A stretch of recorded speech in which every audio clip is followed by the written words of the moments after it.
ድጋሚ ሁለተኛ ዙር ሶስተኛ ዙር አስተነፍሰዋል። አጥቱ ገስት ላይ ቁጭ ብዬ ነጥሬ ያረክሉለት አልቀበልም ነው ያለው። መዝሙር ያሬድም እሱም ወረት በሌለበት በዘላለም ፍቅሩ ወደድኩ ብሎ ሲለኝ እኮ የ4 ኪሎ ቤተመንግስት ያለው ወንድማችን ጠቅላይ ሚኒስትር ዶክተር አብይ አይደለም እኮ ያለው። እሱ እንኳን ብሎ ቢል ምን ያህል ልብህ እንደሚሞቅ አስብ። የጠቅላይ ሚኒስትሩ ወንድም ተብለህ ለመጠራት ማለት ነው። አንደኛው ይሄ ወንድማችን ኤርሚያስ አይሆፕ ሳትፈራ ቤተክርስቲያን በመታወራቸው ጥራቶች አንደኛው ይሄ ነው። ወንድማችን ኤርሚያስ አይሆፕ ሳትፈራ ሳትሸሽ ቀረብ ብለህ ከእኛ ጋር በመጽሐፍ ቅዱስ ማስረጃ እንደምታወራ ተስፋ አደርጋለሁ። ስለዚህ ይህን መልእክት ለወንድማችን ኤርሚያስ አበባ አድርሱልን። ራሳችሁ በስዕላት ዙሪያ ኤርሚያስ ፈለጋት ናቴዎስ ከአንተ ጋር ሊያወራ ይፈልጋል። ስለዚህ እባክህ ተወያየው፣ እንዳትፈራ፣ ወደኋላ እንዳትሸሽ፣ እንዳትመለስ ብላችሁ መልእክት ጻፉለት።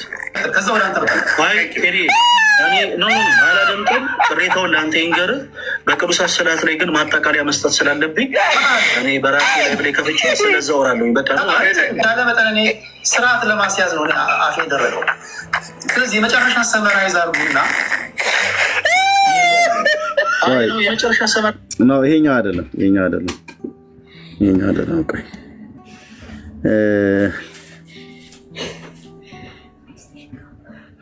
ይሄ ማችናት አገኘሁት።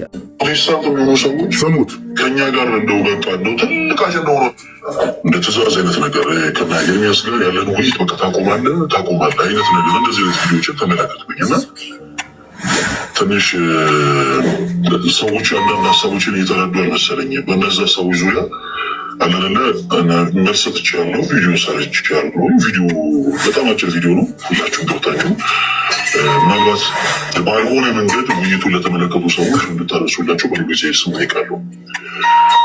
የእኛ ህዝብ አንዳንድ ጊዜ ግራ ያጋባኛል። ውይይት መደረግ አለበትም ሲባል ላይክ ያደርጋል፣ ውይይት የለበትም ሲባል ላይክ ያደርጋል። የእኛ ሰው አንዳንዴ ይፈጣል ገባኝ እንጃ። ብቻ አንዳንዴ ሳያዳምጡ ስክሮል እያደረጉ ላይክ የሚያደርጉ ሰዎች ያሉ ይመስለኛል። እሺ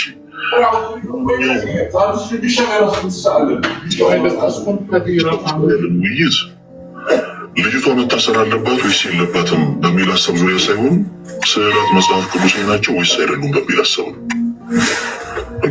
አንዳንድ ጊዜ በሆነ ሀሳብ ለሀሳብ ራሱ ስንሰጥ ምክንያት ብንሆን መልካም ነው። በዚህም ነገር ብናሳድግ ካልቸር ብናደርገው ጥሩ ነው። ከዛ ቼታችን ጋር የምንወያይበት ሀሳብ ከእነዚህ ወንድሞቻችን ጋር የምንወያይበት ሀሳብ ልጅቷ ትታሰር፣ ለህግ ትቅረብ ወይስ አትቅረብ በሚል አይደለም። ቅድም እንዳልኳችሁ ስዕላት መጽሐፍ ቅዱሳዊ ናቸው ወይንስ አይደሉም በሚል ርዕስ የምንወያየው። ሲቀጥል የትኛውም ኦርቶዶክሳዊ ይህች ሴት ለህግ አትቅረብ ብሎ ከለላና ሽፋን ሊሰጥ አይችልም። በመሰረቱ አንድ የምነግራችሁ ነገር። ሲቀጥል አይነቱ ውይይትም ደግሞ የልጅቷን ወንጀል አይቀንሰውም አይጨምረውም። አንዳንድ ምክንያት የሆነ አንዳንድ ነገሮች ላይ ብንነጋገር መልካም ነው። ሰሙት። በተጨማሪ እኔ የማደርገውን ውይይት የሌሎች ወንድሞቼን ድምፅ አይቀንሰውም አይጨምረውም ነው እና አንዳንዴ ስለምን ነው ውይይቱ ምንም ተመልክቶ ነው። በተደጋጋሚ ኤርሚያስ ማለት ለውይይት የማይያሰው ነው። በነገራችን ሰሙት ማንም ሰው ኤርሚያስ ብዙዎቻችሁ ውስጥ ያላችሁ ምናልባት ለውይይት ጠርታችሁ ታውቃላችሁ እና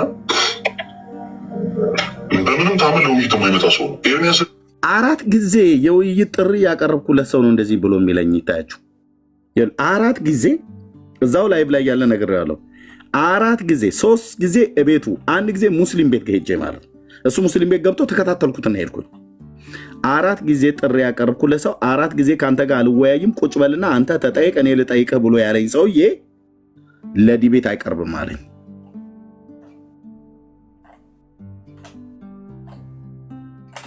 አይቀርብም አለኝ ለዲቤት።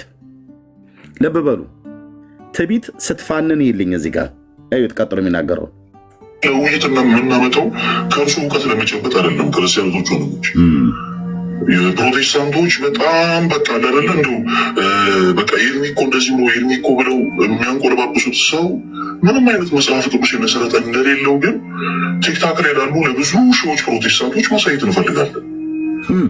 በጣም ብዙዎች የሚመጣበት አጀንዳ ኤርሚያስ የሚባል አንድ የገጠር ተወላጅ 7ኛ ክፍል ትምህርቱን ያቆመ ምንም ጥርጥር የለም። እኔ ነኝ የነገርኳችሁ። እግዚአብሔር ግን አየ በ7ኛ ክፍል ተማሪ ትዕቢተኛውን ወገባ ገዳውን እንደሚሰብር የነቢዩ የአሞጽ አምላክ የነ ጴጥሮስ አምላክ ዛሬም እንደሚሰራ እንድታይ ማለት ነው። እንድታውቅ የመጣበት ፐርፐዝ ምን ነበረ?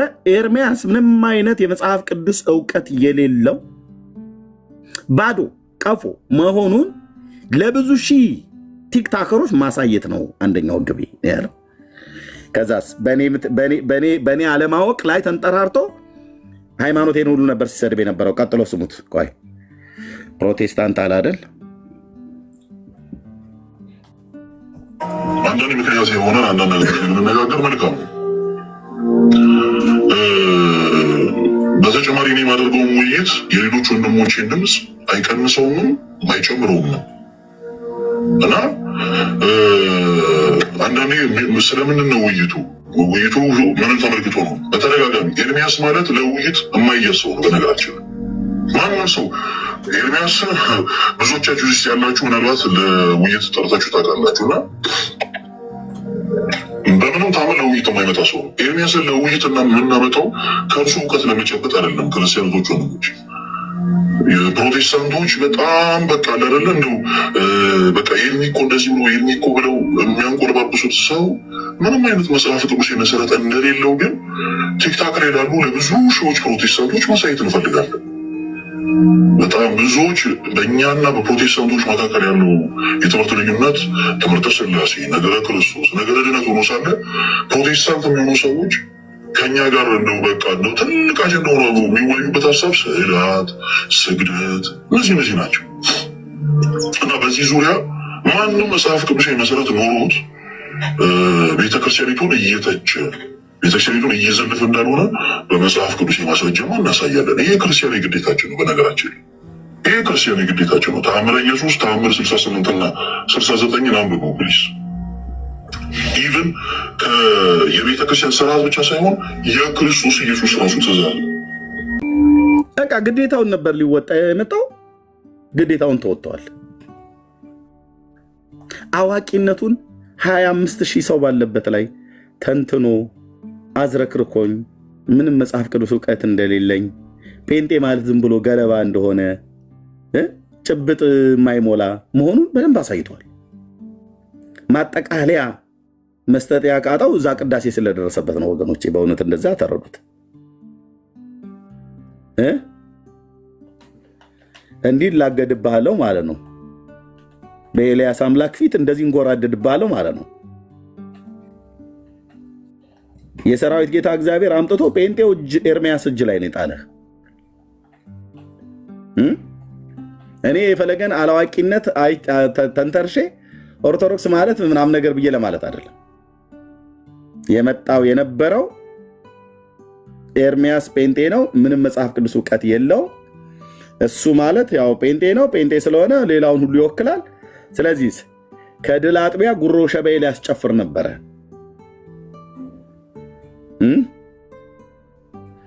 ግን መተህ የገጠምከው ሰው በጣም ተሳስታል። ቆም ብላችሁ ሁለቴ ሶስቴ ጴንጤን ከመግጠም በፊት ሁለቴ ሶስቴ፣ እኔ ብቻ አይደለም ጴንጤን ከመግጠም በፊት ሁለቴ ሶስቴ ማሰብ አለብህ።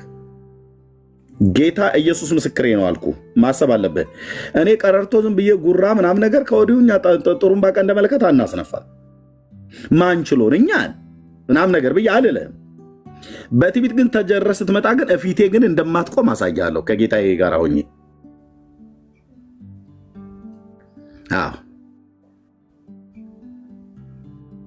ይህን ነበረ አቺቭ አድርጎ የመጣው ሊወስድ ማለት ነው። ኤርሚ አቤት፣ ይቅርታ በመሃል ስለገባው። ይሄ ውይይት ማለት ነው በየቦታው አይደል አሁን እየተነጋገሩበት ያለው። አሁን እኔ ስራ ቦታ አንድ ደቂቃ ነው የማወራው። ስራ ቦታ እንደማላቅ ሆኜ እኔ አላቅም፣ እንደው በቃ የ2 ዓመት ሙሉ እየተወራበት ነው እና ኦርቶዶክሶች ናቸው ልክ እንደነዚህ አሁን ሴቶቹ ሲናገሩ እንደነበሩት ማለት ነው። በጣም መረዋቸው፣ በጣም ተሰምቷቸው መልስ ሳይሰጥ በመውጣቱ ማጠቃለያ ሳይሰጥ በመውጣቱ በጣም ሲናገሩ ነበርና አንደኛዋ ምን ትላለች? ገድላትን ነው እንደ ውሃ ጥጥት ያደረገው እንጂ መጽሐፍ ቅዱስ እኮ እየገለጠ ሲናገር አልነበረም ማለች አንደኛዋ። ሌላኛይቱ ደግሞ ኖ በቃሉ ሲያነበንበው ነበር ኤርሚያስ። በቃሉ በቃሉ አውቀዋለሁ ስለማውቀው ነው አውቀዋለሁ እያለ በቃሉ ነበር እንደውም ሲያነበንበው የነበረው እሱ። ይሄኛው ግን መልስ አልሰጠም። እኔ ድሮም ያው አማኞች ዘመዶች ያሉ እነሱን ጠይቃቸዋለሁ። አሁን ያው ጠለቅ ብዬ መግባት አልፈልግም፣ ግን እነሱን በደንብ ጠይቃቸዋለሁ። ጡት የምታጠባ ምን ደግሞ ምኑ ተነካና ኤርሚ ምኑ ተነካና ምንድነው የታክስ የነበረው እኮ እሱ የታክስ የነበረው እኮ ታክስ አንድ ቦታ ላይ አንደኛ ነገሥት አለ ምዕራፍ 6 ማለት ነው። በቃ ዘጸአት ምዕራፍ 20 እና እንደገና አንደኛ ነገሥት ምዕራፍ 6 ማለት ነው። ሂድና አንብብልኝ ብሎ ሲለኝ እኔ አውቀዋለሁ። እውነቴን ነው የምለው አውቀዋለሁ። አታውቅም ብሎ የሚል በትዕቢት ተጀርሮ እንደሱ የሚመጣን ኦርቶዶክስ ድጋሚ ሁለተኛ ዙር ሶስተኛ ዙር አስተነፍሰዋለሁ። አታውቅም ብቻ ብሎ በትዕቢት ይምጣ። እኔ በትዕቢት እንዲመጡ ነው የምፈልገው። ልክ ነው ኤርሚያስ፣ አላውቅም ግድ የለህም ግን ሜዳው ላይ እንገናኝ ነው ብዬ የምልህ። እኔ ሰው ሜዳ ላይ እንዲገባ ነው የምፈልገው። አላውቅም ኦርቶዶክሳውያን ኤርሚያስ መጽሐፍ ቅዱስ አያውቅም ነው ያለቸው። በቃ አላውቅም፣ ግን የሚጋጠሟችሁን ሰዎች ፈልጉና አምጡ። አለማወቄና ማወቄን ሜዳው ላይ ስንገናኝ ህዝቡ ያያል፣ ይፈርዳል ማለት ነው። እንዴት በጌታዊ መንፈስ እንዴት እንደማስተነፍስ ታያለ ማለት ነው። አቃለው ጠቃ እንደ መለካት ንፉልን፣ እሪ በሉ፣ በሉ፣ እልል በሉ፣ ጴንጦች አጅቡኝ ምናምን ነገር አልልም። አያውቅም አይደል ኤርሚያስ? ወንጌላዊ ኤርሚያስ ምንም የእግዚአብሔር ቃል እውቀት አለውና ብሉይ ኪዳንን አያውቅ፣ አዲስ ኪዳንን አያውቅ። ኦኬ ጥሩ። እኔ እችን ንግግር የምፈልገው በማስታወቂያ እንደዚህ በዩቲዩብ ላይ እየወጡ በመጮህ አይደለም። ሜዳው ላይ ገስት ገብተን አወያይ ፊት ነው። አሁን ከዚህ ወዘልፈኒ ጋር እንደው የብሉይ ኪዳን አሰሳና የአዲስ ኪዳን አሰሳ በወፍ በረር ስጡ ተብለን ብንባል ድንገት ቅጽበታዊ በሆነ ይሄ መብረቃዊ ጥቃት የሚባላል አይደል? ልክ እንደዛ ማለት ነው። ይሄ ተዘጋጅቶ ኮሜንታሪ ምናምን ነገር አንብቦ እሱም አንብቦ እኔም አንብቤ እንድመጣ አይደለም። እኔ አንብቤ ማለቅም ኮሜንታሪ በእውነት እግዚአብሔር ምስክሬ። ግን እዛው ሜዳው ላይ ተገናኝተን ማለት ነው። ሜዳው ላይ ተገናኝተን ብሉይ ኪዳንም ማለት ነው በቶራና በክትቪም በነቢም የተጻፈውን ይተነትነዋል፣ እንሰማለን። ይሄ ጴንጤውም ኤርሚያስ ምንም አያውቅም አይደል? እዛ ሲያወራ እንግዲህ ሲላብላብ ሲለው እናያለን ኤርሚያስንም ማለት ነው።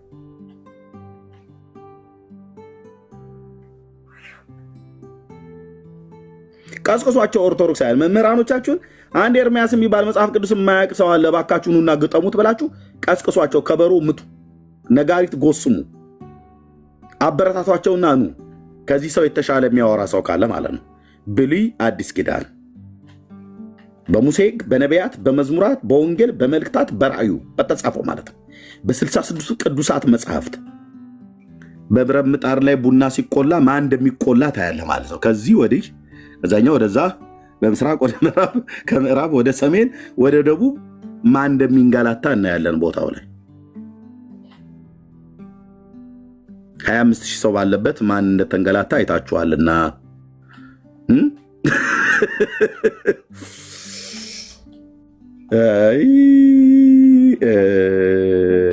ተው፣ ትዕቢት ጥሩ አይደለም። የጌታችን እናት ማርያም ያለችን ትዝ ይላችኋል አይደል? ትዕቢተኞችን በልባቸው ሐሳብ በትኗል ትላለች የጌታዬ እናት። እዛ በሉቃስ ወንጌል መጽሐፍ ምዕራፍ 1 ላይ በተናገረችው ክፍል ላይ በኃይሉ በክንዱ ኃይልን አድርጓል፣ እርሱ በእኔ ታላቅ ስራን አድርጓል፣ ስሙም ቅዱስ ነው፣ ምሕረቱም ለሚፈሩት ነው ካለች በኋላ ትዕቢተኞችን በልባቸው ሐሳብ በትኗል። ይበትንሃል አልኩ መድኃኔዓለም ከነ ትዕቢትህ። አይኔን እንኳን ማየት እስከማይችል ድረስ ነበር አቀርቅሮ የነበረው። እባባም ትውልድ እባቡን ነበር ውስጡ ያየሁትኝ። ጉባኤ ውስጥ በሆነ ነበር እዚህ ላይቭ ዲቤት ላይ ቁጭ ብለህ አጋንንትን ለመገሰጽ ዲቤቱን ትቼ እንትን አልልም።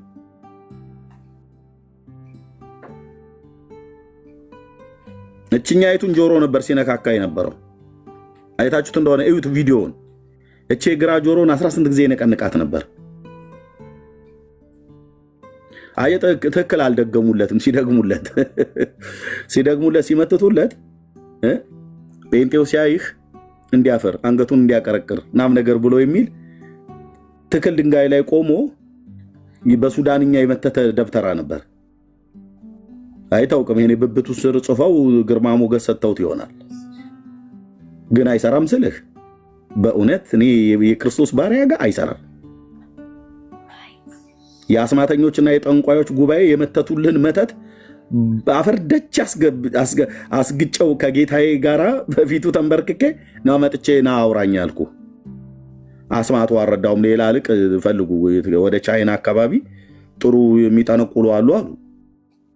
ያው ኦርቶዶክሳውያን በወገኖቻችን ብዙዎቹ ጠንቋይ ነው የሚፈልጉት። አዋቂ የሚባል አለ አሉ። ወደ ቻይና አካባቢ ትንሽ ከራቀባችሁ ይመጣሉ። ዲያስፖራ ማስገባት ነው። ምን ክፋት አለው? እንዲህ ነው የማላገጥብህ ማለት ነው። ኤልያስም ያላገጥባቸው ነበር ይላል።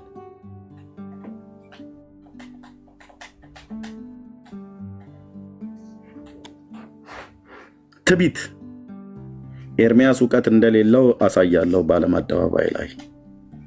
ከዛስ ኤርሚያስን ስሰብረው የጴንጤው ትምክህት ሁሉ ይሰበራል ብሎ ማለት ነው።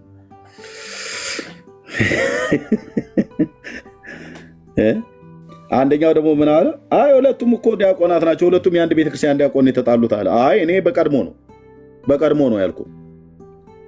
ሁለቱም ቤተክርስቲያን ባስተማረች በፍጹም የኢትዮጵያ ኦርቶዶክስ ተዋሕዶ ቤተክርስቲያን እኔ መጽሐፍ ቅዱስ አላስተማረችኝም በፍጹም። ዳርያስ እኔ አስተማረችኝ ያው ሳሊለነ ቅድስት ነው። እሱን አልክድም። እኔ መጽሐፍ ቅዱስ እንደዚህ የገለጥኩትኝ ጴንጤው ጋር ነው። ጴንጤዎቹ ሲያገኙኝ ጌታ ሲያገኘኝ ጴንጤዎቹን ንስሐ ካስገቡኝ በኋላ በል ከዚህ በኋላ እዛዝ እያልክ አትንቀጭቀጭ አሉ። ቁጭ በልና መጽሐፍ ቅዱስ አንብብ አሉ። በጣም የመከሩኝ ምክር ማረሳ። ቁጭ በልና ለኤርሚያስ እዚህ እዛ ወዲያ ወዲህ አትበል። ያመንከውን ጌታ እንድታውቀው መጽሐፍ ቅዱስን አንብብ። ወንድማችን አለባቸው ተካ ይባላል። አሁን ፓስተር ነው። የኢትዮጵያ ጉባኤ እግዚአብሔር ቤተክርስቲያን 6 ኪሎ አጥቢያ አሴምብሊ ቸርች እሱ ነበር። መጀመሪያ ጌታን በተቀበልኩበት ቀን ወደ ጓሮ ወስዶ ከጸለይልን ወንድሞች መካከል አንዱ እሱ ነበር። ስልክ ቁጥሬን የያዘው እሱ ነበር፣ ይከታተለኝ ነበር። ከዚህ በኋላ ዘፈንም አትስማ ምንም አትል፣ ከጓደኞች ተለይ እና ወደ ቤተክርስቲያን ቅረብ፣ መጽሐፍ ቅዱስን አንብብ፣ ከቅዱሳን ጋር ህብረት አድርግ፣ የመጽሐፍ ቅዱስ ጥናት አለ፣ በቤትህ አንብብ፣ በህብረት በቤተክርስቲያንና እዚህ ፕሮግራም ከሌለ እኛ ጋር እዚህ ጉባኤ እግዚአብሔር ምንድነው ፕሮግራም ከሌለ እዚህ እንጦጦ መካነ ኢየሱስ የሚባል አለ፣ እዚህ ሽሮ ሜዳ ብሎ ነገረኝ። ከአሜሪካ ኤምባሲ በላይ ከፍ ብሎ ያለ ቸርች፣ እዛ ሂድ፣ እዛ ጥሩ ትምህርት ይሰጣሉ ብሎ እሱ ነው የነገረኝ። ከዛ ደግሞ እዚህ ደግሞ 7 ደረጃ ጋር ህብረት አምባ ቃለ ሕይወት የሚባል አለ፣ እዛ ፓስተር ጎሳ የሚባል አለ፣ እዛ ብትሄድ ደግሞ ጥሩ ትምህርት አላቸው ብሎ ማለት ነው። እነ ሙሉ ወንጌል ቤተክርስቲያን የሚባሉ አሉ፣ እነሱ ጋር ሂድ ብሎ ነገረኝ። መጽሐፌን ይዤ ብራዘር ኤርሚያስ መጽሐፍ ቅዱስ አያውቅም አይደል? አሁን እኔ የምፈልገው መጋቢ አዲስና መጋቢ ብሉይ ተብሎ የሚባሉ 4 አይና 6 አይና የምትሏቸው አላችሁ አይደል? እነሱ መጥተው ከእነሱ ጋር ነው ማውራት የምፈልገው። ከዚህ በኋላ መቼም ከዲያቆን ጋር እንደገና ግጠም አትሉኝም። አሁን ከቄስ ጋር ነው። ከቄስ ጋር እንደውም እስከዛሬ ለእነዚህ ዲያቆናት የታቦት ጉዳይ አንስቼላቸው እምቢ ብለዋል። ቄሶቹ ግን ታቦት ይሸከማሉ። አሁን ከቄስ ጋር በቅርብ የዲቤት ጥሪ ያደርጋለሁ እኔ ለቄሶች ማለት ነው። ከኢትዮጵያ ከእስራኤል ወደ ኢትዮጵያ መጣም በኢትዮጵያም አለ ተብሎ ስለሚባለው ታቦት ለቄሶች ጥሪ ያደርጋለሁ። አይመስላችሁም? አዎ።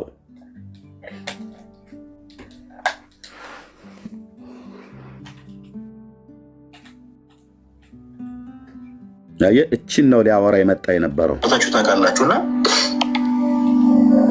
በምንም ታምን ለውይይት የማይመጣ ሰው ነው። ኤርሚያስን ለውይይት የምናመጣው ከእርሱ እውቀት ለመጨበጥ አይደለም። ክርስቲያን እንዳልኳችሁ ዘጌታቸው የመጣችሁ 4 ጊዜ የውይይት ጥሪ ያቀረብኩለት ሰው ነው ለውይይት አይመጣም ብሎ ያለኝ። እኔ 4 ጊዜ ራሴ ሄጄ ፈለገ ፕሊስ ከአንተ ጋር ነገረ ክርስቶስ ላይ የምታነሳው ሀሳብ ላይ ዲቤት ላደርግ እፈልጋለሁ ብዬ ቤሩን አንኳኩቼ ሄጄ እዛው ላይቭ ላይ ስነግረው 25,000 ሰው እየሰማ አይ አላክልኝም ጥሪ ያላቀረብክልኝም አይልም። ምክንያቱም ቪዲዮ ይዣለሁ መጅርጫ አወጣለታለሁ። አቤቱ ገዝተ ላይ ቁጭ ብዬ ነው ጥሪ ያረክብለት። አልቀበልም ነው ያለው። መዝሙር ያሬድም እሱም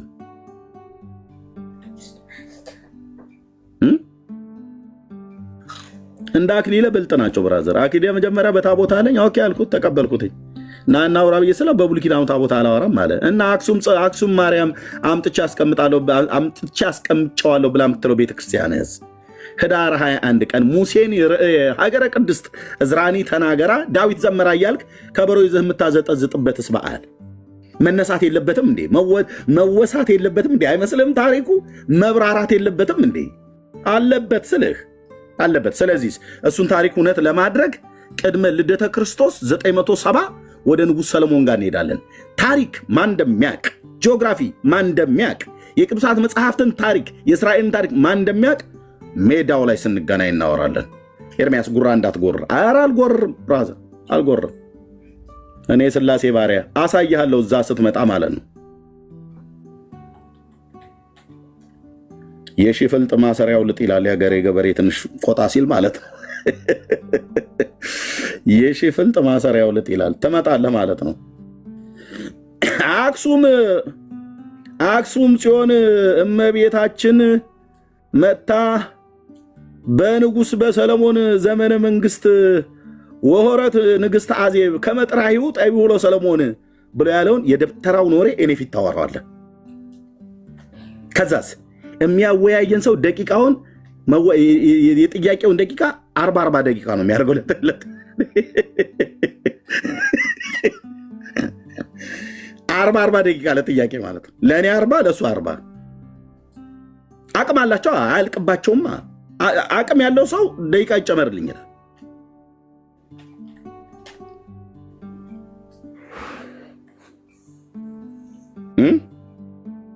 አኬ ብልጥ ነው አልቀበልም አለ። ልደተ ቃል ተንደርድሮ ስለ መስቀል ብሎ ጥያቄ ዲቤት ጥሪ ያቀረበልኝ የዛሬ 2 ዓመት ነው የዛሬ ዓመት እሺ ብዬ ተቀበልኩት። ግን ነገረ መስቀሉን ካነሳን ከመጽሐፍ ቅዱስ ብቻ ሳይሆን ድርሳነ መስቀልና መጽሐፈ ጤፉት የሚባል መጽሐፍ አለ። ስንክሳሩም አለ። ሶስቱን ማነሳለ ብዬ ስል በፍጹም አለ። በፍጹም እኛ ፊት አታነሳውም። እሱን ኤርሚያስ ሱማ ወይ የኛ ቁስል ነው ልትነካው አይገባም ነው። እና እንዴት ላድርግህ? ኦርቶዶክስ እኮ በመጽሐፍ ቅዱስ ብቻ አታምንም። በመጽሐፍቶቼም ብላ የምትላቸው መጽሐፍቶች አሉ። መጽሐፍ ቅዱስ አባት ነው አላላችሁም እንዴ? እነዚህ ደግሞ አዋልድ መጽሐፍት ልጆች ናቸው አላላችሁንም እንዴ? ታዲያ በወላጁም በልጆቹም ላውራህ እንጂ ባለጌ ልጆች አስቀምጠ ስታበቃ መጽሐፍ ቅዱስን የሚሳደቡ ባለጌ ልጆች አልኩ። ገድላት ድርሳናት የሚባሉ ባለጌ ልጆች ናቸው ነው። አዋልድ ማለት ልጆች ማለት ነው። ምን አይነት ልጆች ናቸው ግን? ባለጌ ልጆች። ማንም የሚሳደቡት መጽሐፍ ቅዱስን ወላጃቸውን ሽቅብ ይሳደባሉ መጽሐፍቶቹ። እኔ ማውራት የምፈልገው ወላጂቱን ከነ ልጆቿ ነው። መጽሐፍ ቅዱስ ወላጅ ነው ብላችሁ የለም። በወላጁና በተወላጆቹ ነው የማወራው። ኦርቶዶክስን ሳወራ ባለጌ ልጅ ደብቀህ አስቀምጠህ በእናቲቱ ብቻ ላውራት በለኝ።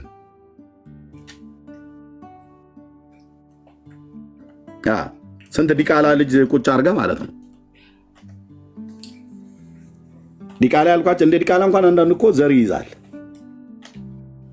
ምንም ስታነብ የማቴዎስን ወንጌል አፍርድቼ የሚያስግጥ ሐሳብ ይናገራሉ መጽሐፍቶቹ። የሮሜ መልእክት ላይ ጽድቅ በእግዚአብሔር ላይ በኢየሱስ ክርስቶስ በማመን ነው ብሎ ያለውን ቅዱስ ጳውሎስ አሁን ግን በሕግና በነቢያት የተመሰከረለት የእግዚአብሔር ጽድቅ ያለ ሕግ ተገልጧል ይላል ጳውሎስ።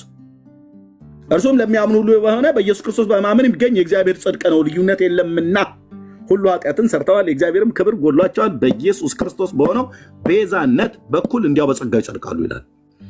ይህንን እውነት ገድላት ድርሳናቱ የለም። ጽድቅ ነው የምትፈልገው? ደብረ ሊባኖስ ሄደ ፍርፋሪ ብትበላ ትጸድቃለህ ይላል ገድለ ተክለ ሃይማኖት። የዘርዓ ብሩክን መቃብር ብትስመው እኮ ትጸድቃለህ ኤርሚያስ። የዘርዓ ብሩክ ጥፍርና ፀጉራቸው ከብብታቸው ከብዬ ብሽሽታቸው የተላጨውን ሁሉ በአንገት ላይ እንደ ቀበቶ በወገብ ላይ ከታጠቀው ሁሉ 22 ትውልድ ይማራል ይላል። እና እነዚህም መጽሐፍቶች ልጀልጣቸው አይገባም እንዴ ወንድምዬ? በደንብ እንጂ እንኩቶ ነው ማድረግልህ አልኩህ። እንኩቶ ታክቶ ሆነ ማለት ነው። ወጠላ ይባላል። እኔ ገጠር ልጅ ስለሆንኩ እንግዲህ ይህን ባላገር ወንጌላዊ ነው ያመጣብህ ጌታ።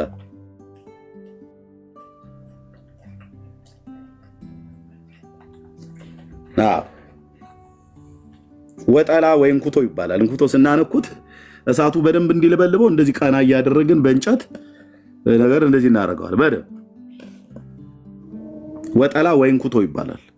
ስንዴ ከዘራን በኋላ ሲያሸት እናጭደውና እሸቱን እንጠብሰዋለን ማለት በእሳት ይጠበሳል። እዛው ሜዳ ላይ ሾህ ምናምን ነገር ሰብስበን እናቃጥልና ሾህ ላይ አድርገን ወጠላ ወይ እንኩቶ ይባላል። በደንብ እያገላበጥን እንጠብስና ከዛ አሽተን ፍፍ ብለን መረቁን አባረን የምንበላውን እንበላለን።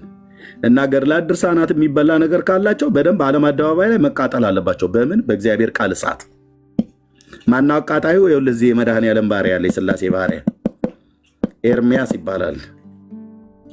አንድ ገገማ ጴንጤ እግዚአብሔር አምጥቶብሃል ማለት ትችለዋለህ፣ ትሞቀዋለህ፣ አብረህ ሰዓቱን ሁሉ ትሞቀዋለህ። እነዚህን መጽሐፍቶች በጉያ ታቅፈህ በወላጂቱ ብቻ በመጽሐፍ ቅዱስ በወላጁ አውራኝ ልጆቹን ግን ተዋቸው የሚባል ነገር የለም የሚባል የለም። ልጆቹም ወላጆቹም ናቸው በዚህ ጉዳይ ላይ የሚናገሩት። ግልጽ አይደለም እንዴ? አበያ በሬ ይመስል ማለት ነው። አበያ በሬ የሚባል ሰነፍ በሬ ወይ ደግሞ ፈሪዞ ማረስ እንደማይችል በገጠርኛው ነው ማወራ ብራዘር።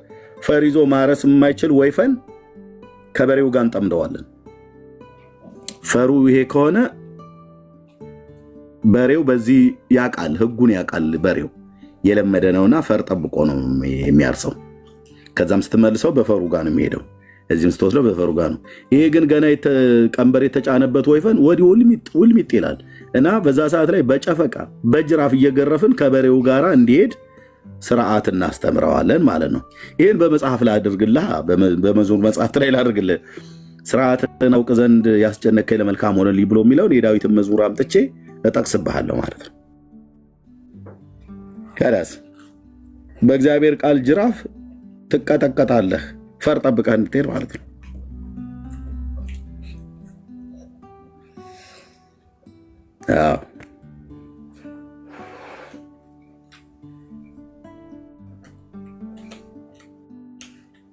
ከላዩ በኋላ ሲነስር ታየዋለህ።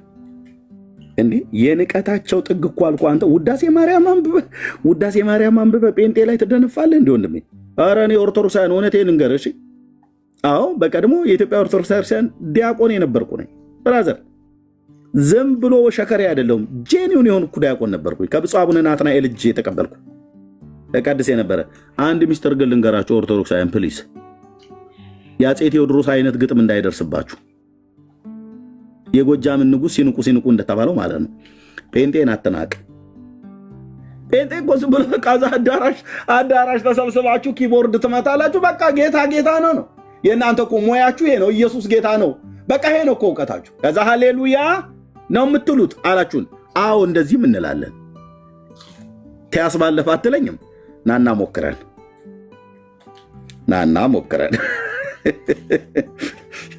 ምን ዝም ብላችሁ እኮ ነው በቃ አዳራሽ ተሰብስባችሁ ዝም ብላችሁ ነው የምትጮሁት አሉን። አሁን ጮኻለን። የምሕረቱና የፍቅሩ ብዛት ያስጮኸናል። አንተዬ እኔን ወደድኩ ብሎ ሲለኛ ያላስጮኸኝ ምን ያስጮኸኛል? እኔ እግዚአብሔር ልጅ ተብዬ ስጠራ ይሄ ያላስጮኸኝ ምን ያስጮኸኛል? ብራዘር ወረት በሌለበት በዘላለም ፍቅሩ ወደድኩ ብሎ ሲለኝ እኮ የ4 ኪሎ ቤተመንግስት ያለው ወንድማችን ጠቅላይ ሚኒስትር ዶክተር አብይ አይደለም እኮ ያለው። እሱ እንኳን ብሎ ቢል ምን ያህል ልብህ እንደሚሞቅ አስብ። የጠቅላይ ሚኒስትሩ ወንድም ተብለህ ለመጠራት ማለት ነው ካላቸው ፖዚሽን የተነሳ 130 ሚሊዮን ህዝብ የሚመሩ ጠቅላይ ሚኒስትር ወንድምህ ብለው ቢጠሩ ምን ያህል ልብህ ይሞቃል? ትራምፕ እኮ አይደለም እኔ ወንድሜ ወይ ደግሞ የተወዳጀኝ ወዳጄ የሆነኝ ወደድኩ ብሎ ያለኝ ሰማያትና ምድርን በውስጡ ያሉትን ፍጥረታት የፈጠረ ልዑል አምላክ ቅዱስ እግዚአብሔር ልጁ ኢየሱስ ክርስቶስን ልኮ መውደዱን ቀራንዮ ኮረብታ ላይ አብራራልን። ፍቅር ተተረካልኩ የት? ቀራንዮ ኮረብታ ላይ ፍቅር ተብራራ አልኩ ለሰው ልጅ ሁሉ በትክክል ለተረዳው የአጥንታችን መቅኔ ውስጥ በደም ስራችን ውስጥ የገባ ፍቅር በዚህ መልኩ ተተረከ። ፍቅር በዚህ በኩል ተብራራ። የትኛውም ዲክሽነሪ የምታገላብጥ ይሄንን ፍቅር ይሄ ፍቅር ማለት ኤ እንዲህ ማለት ነው፣ ቢ እንዲህ ማለት ነው፣ ወይ ሀ እንደዚህ ማለት ነው፣ ለ እንደዚህ ማለት ነው። ሐመር ውሃ እና መ ደግሞ ተመሳሳይ ናቸው። ረ ሰ ሸ ብለህ እስከ ፐ ድረስ የኢትዮጵያን ሆሄያት ቆጥረህ ወይ እስከ ዜድ ድረስ ከኤዝ እስከ ዜድ ድረስ ቆጥረህ ልታብራራው የማትችለው ፍቅር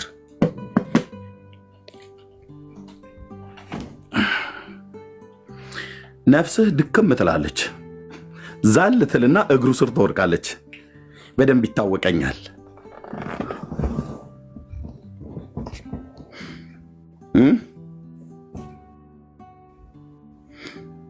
ይሄ ጌታ ነው። በጴንጤ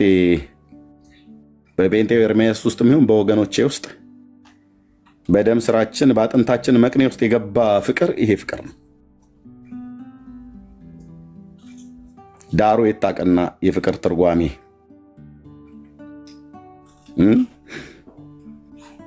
ዳሩ የታቁና የፍቅር ትርጓሜ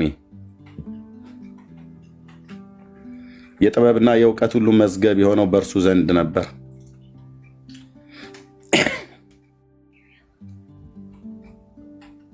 እኔን ስለወደደ ተጨነቀ፣ እኔን ስለወደደ ተሰቃየ፣ አንተን አንቺን ስለወደደን ተሰቃየ።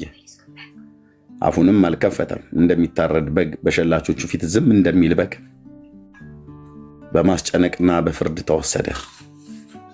ስለ ሕዝቤ ኃጢአት ተመትቶ ከሕያዋን ምድር እንደተወገደ ከትውልዱ ማን አስተዋለ ብሎ ኢሳይያስ ትዝብቱንም ትንቢቱንም ጽፎት አለፈ። መስቀሉ ስር ቁጭ ብሎ የጻፈው ነው የሚመስለው። እሱኛው ነቢይ ደግሞ የእሱኛው ነቢይ ደግሞ አይብሳ እንተዬ ከብሉይ ኪዳን ነቢያት አዲስ ኪዳን የጻፈ እኮ ነው የሚመስለው። ቁጭ ብሎ መቃብሩን ከባለጠጎች ጋር አደረጉ ብሎ ሀብታሞችን የሚቀበሩበት መቃብር እንደሚቀበር የአርማትያስ ዮሴፍን ስሙን ነው እንጂ ያልጠራው። አርማትያስ ዮሴፍ ማለት ከአይሁድ ሸንጎ መካከል ከነበሩት አለቆች መካከል ነበር። የጌታ ስውር ደቀ መዝሙር ተብሎ የሚጠራ ነው። ኦርቶዶክስ አሁን ጴንጤ ፊት ቀርበ መጽሐፍ ቅዱስ ልታወራ አንተ አታፍርም? ሰኔ ጎልጎታ አንብበ የበረታ እኮ ብታነብ አንተ ፍካሪ ኢየሱስ የሚባል መጽሐፍ እኮ ነው የምታነበው።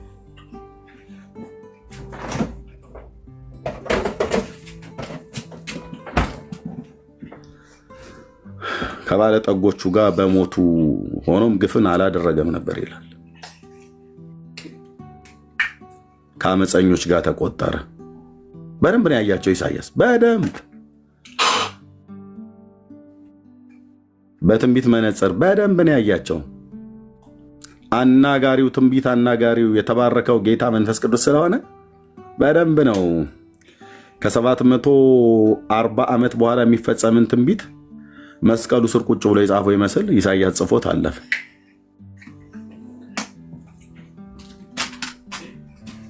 ሆኖም ግፍን አላደረገም ነበር፣ ለሞት የሚያበቃው ነገር አልሰራም እያለ ነው። ፍቅር እንዲህ ነው የተብራራው። የእግዚአብሔር አብ ፍቅር እንዲህ ነው የተብራራው። የኢየሱስ ፍቅር እንደዚህ ነው የተብራራው። ደረቅ እንጨት ላይ ወስደው ሲያጣብቁት ሁሉን ማድረግ እየቻለ በቅጽበት ዓይን እኔ ነኝ ብሎ ስላላቸው ነው የወደቁት። ዮሐንስ ጽፎታል። እኔ ማን የምትፈልጉት የናዝሬቱን ኢየሱስን ብሎ ሲላቸው እዛው ነው የወደቁት። መውደቅ አይደለም፣ ለሙታን ሕይወትን የሚሰጥ የሌለው እንዳለ አድርጎ የሚጠራ ነው። ሰማያትና ምድር በውስጡ ያሉ ፍጥረታት ሁሉ የተፈጠሩት፣ ዓለማት ሁሉ ፀሐይና ጨረቃ ከዋክብት የተፈጠሩት፣ ዩኒቨርሱ ጋላክሲው በል የምንኖርበት ሚልክዌይ ጋላክሲ፣ ሌሎች ሳይንቲስቶች የደረሱባቸው ብዙ ጋላክሲዎች አሉ ዩኒቨርስ ውስጥ ብለዋል።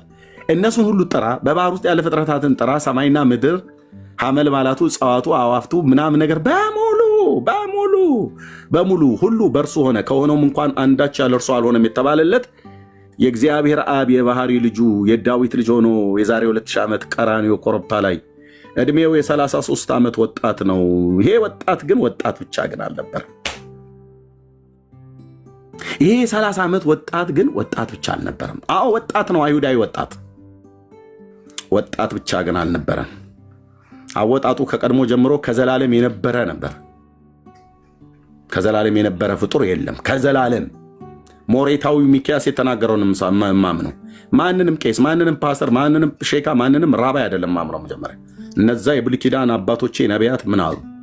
አወጣጡ ከቀድሞ ጀምሮ ከዘላለም የሆነ ንጉሥ ካንቺ ይወጣል ብሎ 800 ኤዲ ላይ ትንቢት ተናግሮ ሞተ ሚኪያስ። ዘመኑ ሲፈጸም ቤተልሔም ኤፍራታ ተወለደ። ያ የ30 ዓመት ወጣት ማን ያምናል ዓይን ካልተከፈተ በስተቀር? ይሄ እኮ ማለት ከአብና ከመንፈስ ቅዱስ ጋር እኩል የመለኮት ስልጣን ያለው ይህንን ሰማያትና ምድር የፈጠረ ጌታ እኮ ነው ይሄ ብለህ ብትል እግዚአብሔር ዓይንህን ካልገለጠ በስተቀር ብለህ ነው የምስቀው። በጌታ በኢየሱስ ሳቁበት እኮ ብዙዎቹ አላወቁትም። ብርሃን ወደ ዓለም ይመጣ ነበር፣ በዓለሙም ነበር፣ ዓለሙም አላወቀውም ይላል። አላወቀው፣ በዓለም ነበር ገና ዓለሙ አላወቀውም። የት ያውቃል እያለ ማለት ነው። አላወቀም። አንድ ገሊላ ውስጥ ያደገ የተወለደው ግን ቤተልሔም ኤፍራታ እንደሆነ ማንም አያውቅ። ና መላያውን አምጣ ብሎ ሲለው ዮሴፍ ያመጣል። ይታዘዝላቸውም ነበር ይላል። የኔ ትሁት የኔ ጌታ ይታዘዝላቸው ነበር ይላል። ይሄዳሉ። ዮሴፍ ቤት ጠረጴዛ ላይ ያሰራ የሚሄድ ሽማግሌ ሁሉ ያየዋል። አቡሽዬ አደክ አይደል ሰይ እድግበል እያለ ማለት ነው። አላወቀም፣ አላወቀችውም። ዮሴፍ ቤት አደገ፣ ማርያም እጅ ላይ አደገ። እንደ ሰው በጥበብና በእውቀት በሞገስ በሰውና በእግዚአብሔር ፊት አደገ ይላል። ናዝሬት ከተማ ውስጥ በወጣበት ባገደመበት በሄደበት አዩት። አይተውት ግን አላወቁት። ምን እንለው ነበር እኛ እዛ ብንኖር ኖሮ? እኔ እና አንቺ አንተ በዘመኑ ቲክቶክ ቢኖር አናወጣበትም ብለህ ታስባለህ? አላወቁትም። ማን እንደሆነ አላወቁትም። እኔ ነኝ ብሎ ቢላቸውም አላወቁትም። በሕፃንነቱም አላወቁትም። ሲያገለግልም እየነገራቸው ከአብርሃም በፊት ነበርኩ ብሎ ብያላቸውም አላወቁትም። አንተ ማን እስከ መቼ በጥርጣሬ ታቆየናለህ? ንገረን እንጂ ብለው ሲሉት እኔ ከመጀመሪያው ለእናንተ የተናገርኩ ነኝ ብሎ ሲላቸውም አላወቁትም። እንዴት አይነት ዕዳ ነው አንተዬ! አላወቁትም። እኔ ከመጀመሪያው ለእናንተ የተናገርኩ ነው ብሎ ሲል እንዲሆነ ቦታ ላይ አይቆሙም፣ እንዲሆነ ቦታ ላይ አይነቁም። አላወቁትም። የእንቅልፍ መንፈስ አድሮባቸው ነበርና አላወቁትም። ከአብርሃም በፊት ነበርኩ ብሎ ሲል እነሱ ዕድሜ ቆጠራ ገቡ። 50 ዓመት ያልሞላ ብሎ ዳርያስ ዕድሜ ትቆጥራለህ እንደ አንተ ግብስ ፈሪሳዊ ዕድሜ ትቆጥራለህ? 50 ዓመት ያልሞላ ብለው ትልክ ነው። የ30 ዓመት ወጣት በቅጡ እንኳን ጢም አላበቀልም ተብሎ የሚባል እኮ ዕድሜ ላይ እኮ ነው። ማን ነው ግን ይህ ሰው? ማን ነው ከገሊላ ናዝሬት የወጣው ኢየሱስ የሚባለው ማን ነው? በሕዝቡ መካከል ይነገር የነበረው አንዳንዱ ነብይ ነው። ኧረ ተይ እንዴ! እሱማ ነብይ ነው። ነብይ ነው ስለማታውቁ ነው። አይደለም ነብይ ነው ስልህ አይደለም። ምንም የነብይነት ጠባይ አይታይበትም። ነብይ ነው አልኩ እኔ ብቻ ምንም። እኔ አሁን ከቀደም እሺ፣ ከነቢያት ማን ይመስላል?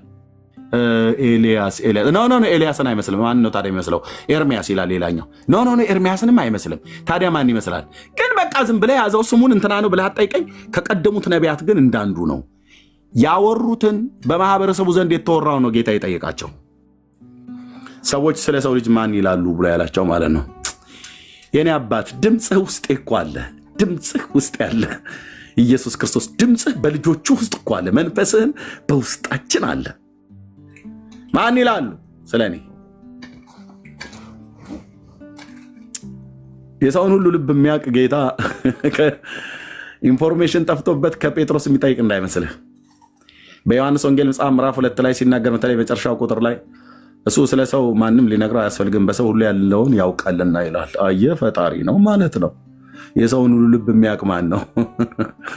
ፈጣሪ ነው። ኩላሊትና ልብን እመረምራለሁ ያለው ፈጣሪ ነው። እና የ33 ዓመት እዛ ጋር የሚያወራው ታዲያ ማን ነው? በ30 ዓመቱ አካባቢ ላይ ለአገልግሎት ሲጀምር ወደዛ ወደ ሱኮት በዓል ላይ ሄዳ አይደል? ዮሐንስ ወንጌል መጽሐፍ ምዕራፍ 7 ላይ የዳስ በዓል እዛ ያወሩልህ ነበር። መጣ። አዎ ማን ነው እሱ? ያ ከገሊላ እንትን ነኝ ብሎ የሚለው ነው ህዝብ ሁሉ የሚከተለው። ማን ነው ግን ቆይም ብሎ የሚለው? አይ ነብይ ነኝም ብሎ ይላል። ህዝቡስ ምን አሉ? አዎ ህዝቡም ነብይ ነው ብለው ይላሉ። ብቻ ግን የሆነ ኃይል በእጁ ይደረጋል።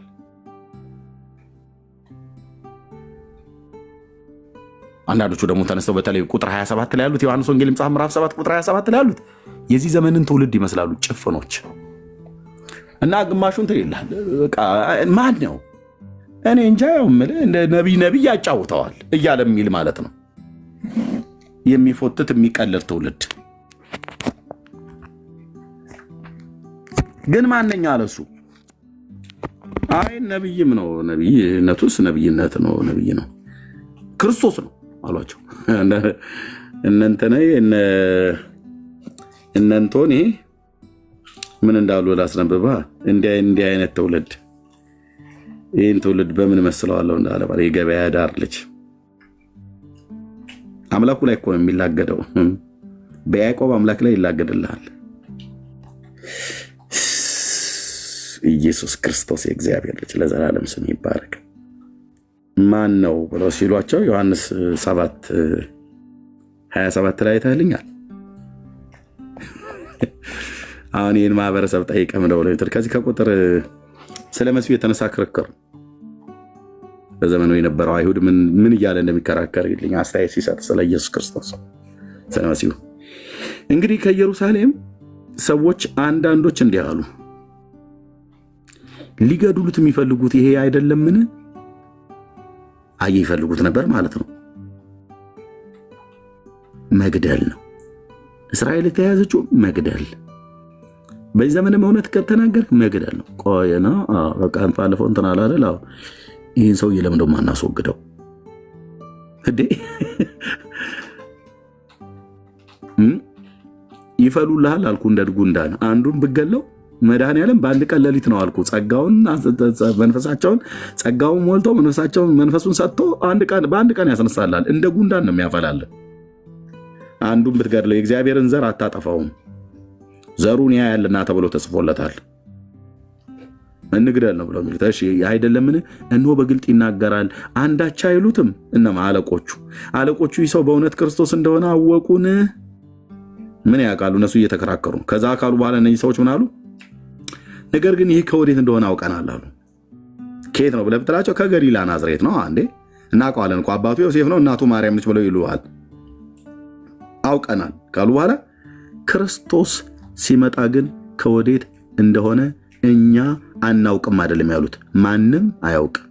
እኛ ብለው ቢሉ የእነሱን አላዋቂነት ነው የሚያሳየው። ማንም ብሎ ሲሉ ግን ቆለፉት ማለት ነው። በቃ ማንም አያውቅም። እነኚህ ሰዎች እንዴት ነው የምታስረዳቸው? እኔ አውቃለሁ ብለህ ብትል ማንም አያውቅም ብለናል። ማንም አያውቅም ነው የሚሉህ።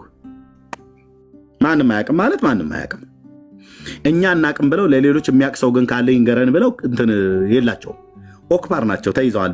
ባለማወቅ ጨለምተኝነት ተመተዋል ማለት ነው። ማንም አያውቅም። እንግዲህ ኢየሱስ በመቅደስ ሲያስተምር እንዲህ ብሎ ጮኸ፣ እኔን ታውቁኛላችሁ፣ ከወዴት እንደሆኑም ታውቃላችሁ።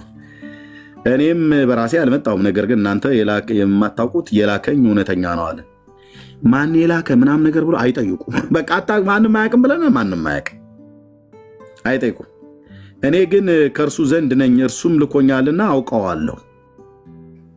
ማን ነው እርሱ ብለህ የምትለው? ንገረን እንኳን ብለው አይሉትም። የለውም። ሃይማኖተኛ እንደዚህ ነው። ትዕግስት የለውም ስለሚያወራው ነገር። ማን የላከ? መቼ ነው የመጣኸው? ለምንድን ነው የመጣኸው? ምንም አይጠይቁ። ማንም አያውቅም ብለናል። ማንም አያውቅም። ስለ ኢየሱስ ክርስቶስ እንኳን አይደለም ሌላን ሰው ጠይቀው ለመረዳት አይደለም ራሱ እንኳን የሚናገረውን ሰምተው ለመረዳት እሱን ጥያቄ ለመጠየቅ አግባብ የሆነ ጥያቄ ለሚጠይቁትም አግባብ የሆነ መልስ ሲመልስላቸው ልባቸውንም ጆሯቸውን ከፍተው ላለመስማት በጨለምተኝነት የተመጡ ማለት ነው። ስለዚህ ሊይዙት ፈለጉ ይላል። ለምን? ሊገሉ ማለት ነው። እንዴ ጥያቄ እየተጠያየቁ ለምደው ሊይዙት የሚፈልጉት? ነገር ግን ጊዜው ስላልደረሰ ማንም እጁን አልጫንበትም። አዎ ከህዝቡ ግን ብዙዎች አመኑበትና አየው እዛ ያዙት ይላሉ። ህዝቡ ግን አመኑበትና ክርስቶስ በመጣ ጊዜ ይህ ካደረጋቸው ምልክቶች ይልቅ ያደርጋልን አሉ። እስቲ መሻው ብለን የምንለው አለ አይደል?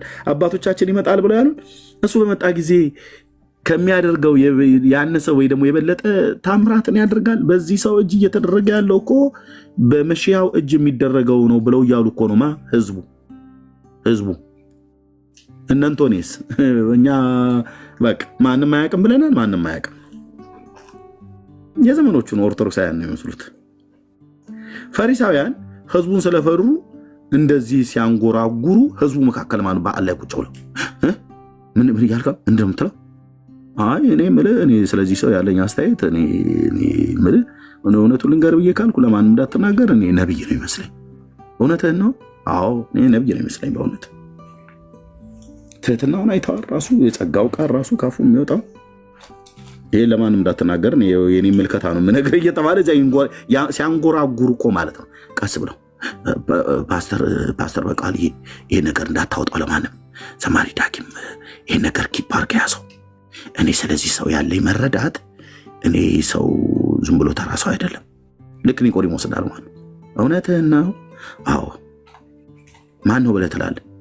እኔ መሻው ቢመጣ እንኳን ራሱ እኮ ሲመጣ እንደዚህ ከዚህ የበለጠ ነገር ሊያደርግ ይችላል ብለህ ነው እንዴ? በእጁ የሚደረገውን ነገር እያየህ ልንክደው እኮ የማንችለው ነገር። እውር ይበራል፣ ሸባ ይተረተራል፣ አጋንንት በስልጣኑ ቃል ማን አስወጥቶ ያውቃል? ሙሴ እንደዚህ አስወጥቶ ያውቃል? አስወጥቶ ያውቃል? ሲንገር በሳሙኤል እንደዚህ ተወርቷል? የለም። ኢሳያስ ብለህ ብትለው ኧረ እኔ የለም። እኔ ምንም በእኛ ነቢያት የሚባሉት እንደዚህ እሱ እንዳደረገው አድርጎ ያውቃል። የዚህኛው ነብይነት ግን ትንሽ ለየት ያለ ነው። አጋንንት ያስወጣል። የድዳ ምላስ እኮ ነው እንዲዘምር ያደረገው። አይተሃል ባለፈው ላይ? አዎ አይቻለሁ፣ ነበርኩ እዛው እያሉ ማለት ነው። ያንጎራጉራሉ እኮ ነው። ኢየሱስ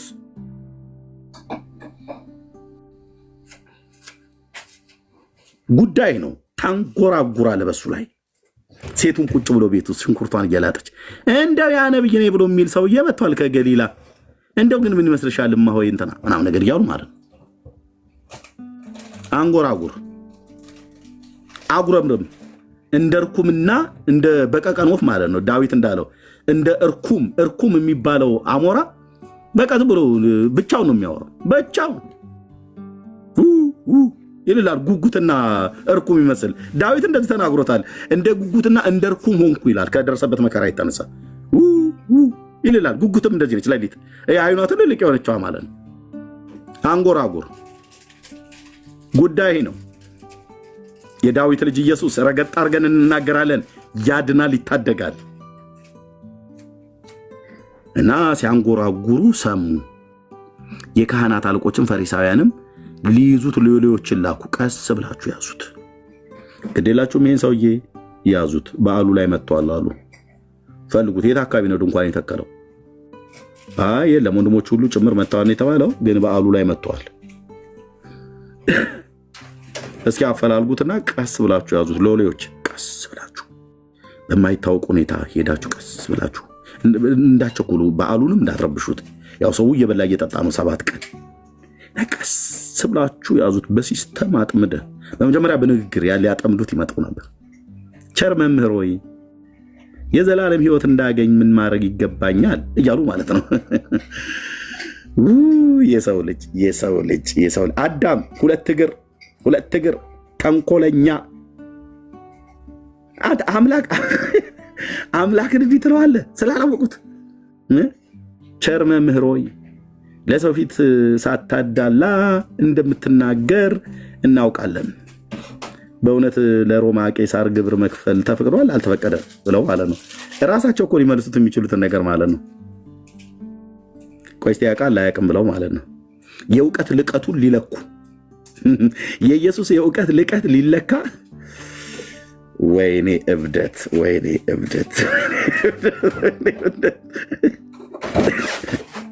እኔ ስጋዬ እየተበጨቀ ስለነሱ አፈርኩኝ። ቀስ ብላችሁ ያዙት። ቀስ ብላችሁ በዓሉ እንዳትረብሹ። ህዝቡ በስርዓት እየበላ እየጠጣ ነው። ብቻ ቀስ ብላችሁ ያዙት። መያዝ አለበት። ለምን? ሊገሉ ስትይዙት እኛ ቀስ ብለን ዞር አድርገን እንደፈዋለን ብለው ማለት ነው። እንደፈዋለን። እንደዚህማ እያለ ህዝባችንማ እየበጠበጠ እያወከ ሊኖር አይችልም። ለምን? ልንገለው። ያው ሊገድሉት ማለት ቀስ ብላችሁ ያዙት። እኛ ከያዛችሁት በኋላ እንዴት እንደምናደርግ እናውቃለን ብለው ማለት ነው። ጽድቅ በአመፀኞች ጉባኤ ተገኝቶ ብርሃን በጨለማ መካከል እየተመላለሰ በጽድቅ ይራመድ ነበር ባለግርማው ኢየሱስ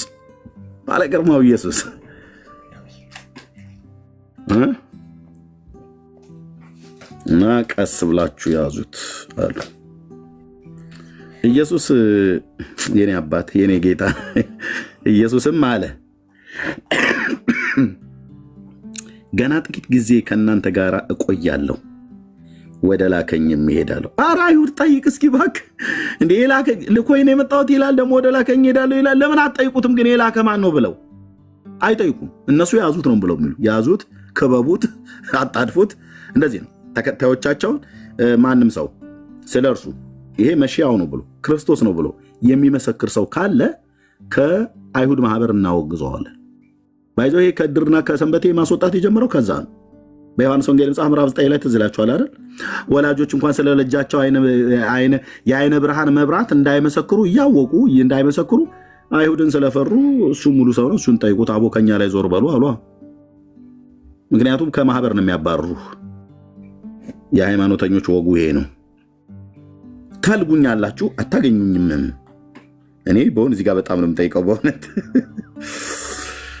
እኔም ወደ አለሁበት እናንተ ልትመጡ አትችሉም ማለት እንዴት ነው ማለት እየተነገረ ያለው ነገር ሰምተዋል ብራዘር? እንደና እንዳንተ እኮ ሁለት እግርና ጤማም ሰዎች ናቸው እዛ የነበሩት ሴቶችም አንድ የሚጠይቅ የለም። እንግዲህ አይሁድ እኛ እንዳናገኘው ይህ ሰው ወዴት ይሄድ ዘንድ አለው አሉ። እዚህ ጋር ጥሩ ጠያቂዎች አሉ። በግሪክ ሰዎች መካከል ተበትነው ወደሚኖሩት ሊሄዱና የግሪክን ሰዎች ሊያስተምር አለውን አሉ። እንዴ ግሪክ ሀገር ታዲያ አይሁድም አሉ እኮ እናንተም መሄድ ይችላሉ። በሜዲትራኒያን ባህር ላይ በመርከብና በጀልባ እኮ መሄድ ይችላል። በቆጵሮስ ደሴት በኩል የደቡቡ ንፋስ ተተግነ እንዳለ ጳውሎስ በቃ ልትነካው ትችላለህ። በዋናም ከሞከርከው ካልሆነም በጀልባ ግሪክ ሀገር የማይካሄድበት ነው እንዴ ይኬዳል? ጌታ እያለ ያለው ግሪክ አይደለም። የራሳችሁ መላምት አታስቀምጥ፣ ጠይቅ።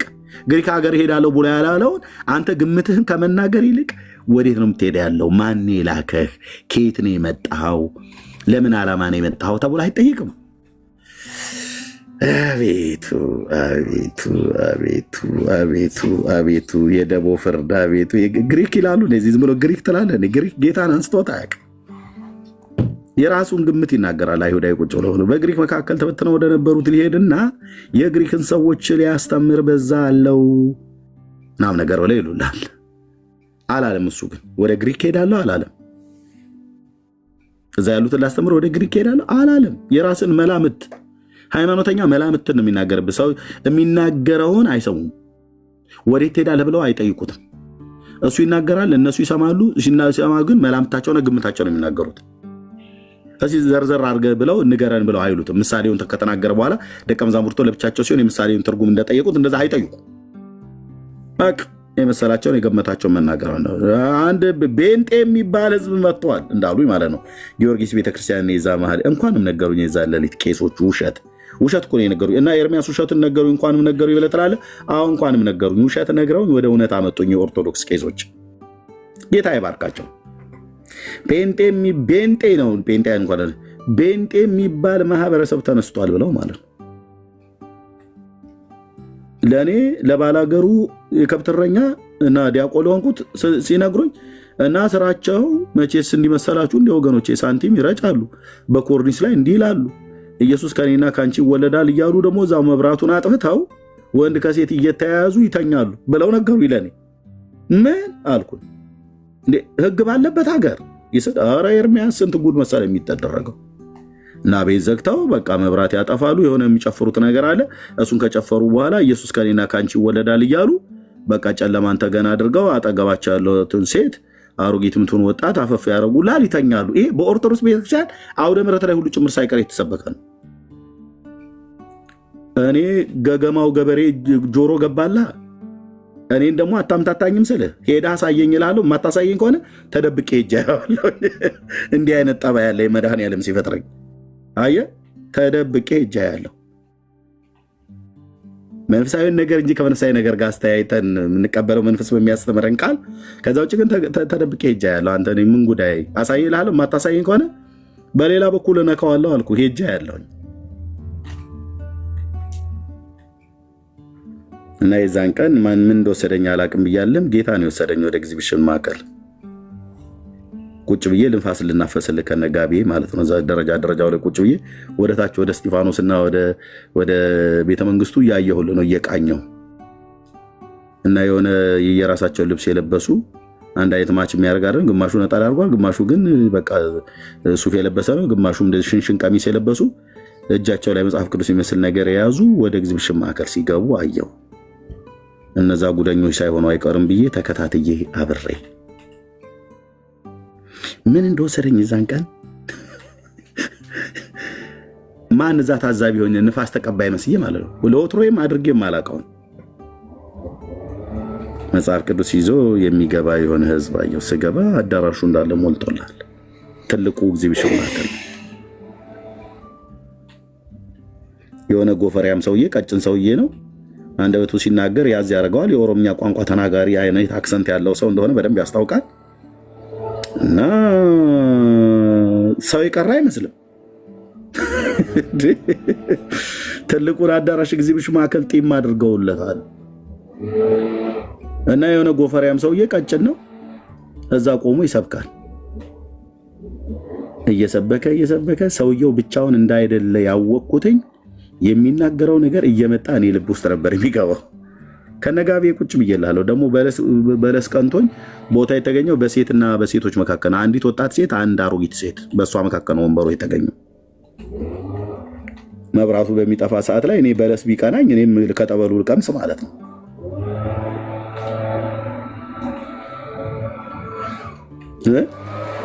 መብራት አጥፍተው እንትን ይላሉ ብለው ስለሚሉ ማለት ነው። በሴቶችና በሴቶች መካከል ወንበር ተገኘልኝ። ቁጭ ይቀባሉ ብለው ስላሉ ተጠንቅቄ ነው ቁጭ አልኩትኝ። ማን ይሞታል ብራዘር እንዴ? ይቀባሉ፣ ስለሚቀቡ ተጠንቀቁ ብለውናል። ወፍጮ ቤት ገብቶ ሰው ዱቄት ሳይነካው፣ እቺ ምሳሌ ዛሬ ሰማሁትኝ። የካ ሚካኤል ዋለው ወፍጮ ቤት ገብቶ ሰው ዱቄት እንደማይነካው በእውነት በመናፍቃን አዳራሽ ገብቶ ሰው ሳይነካ አይወጣም። ይቀባሉ አሉ እና ተሸማቀቅ ያልኩ ድኩ ላይ መስል ተሸማቀቄ ነው ቁጭ አልኩትኝ እንዳይነኩኝ። ከነጋቤ ሙልሙል ያልኩ የገጠር ልጅ ብታየኝ አልኩ ያኔ እንደዚህ እንዳሁን ድሙሽሙሽ ብያ በአስማት የቆመ ፓስታ ነበር የምመስለው። ጋቢውን ብታነሳው ትንሽ ጋቢው ከርፈፍ ለብሎ ስላለኝ በጋቢውን ብታነሳው እንዳልኩ አይነት ማለት ነው። ግን እግዚአብሔር ሀገሩ የት ነው ብሎ ሲል ነበር የከብት እረኛ። ጌታዬ እንዴት እኮ እንደሚያገኝ እና ያ ጎፈሪያም ሰውዬ እዛ ይሰብክልሃል አልኩ።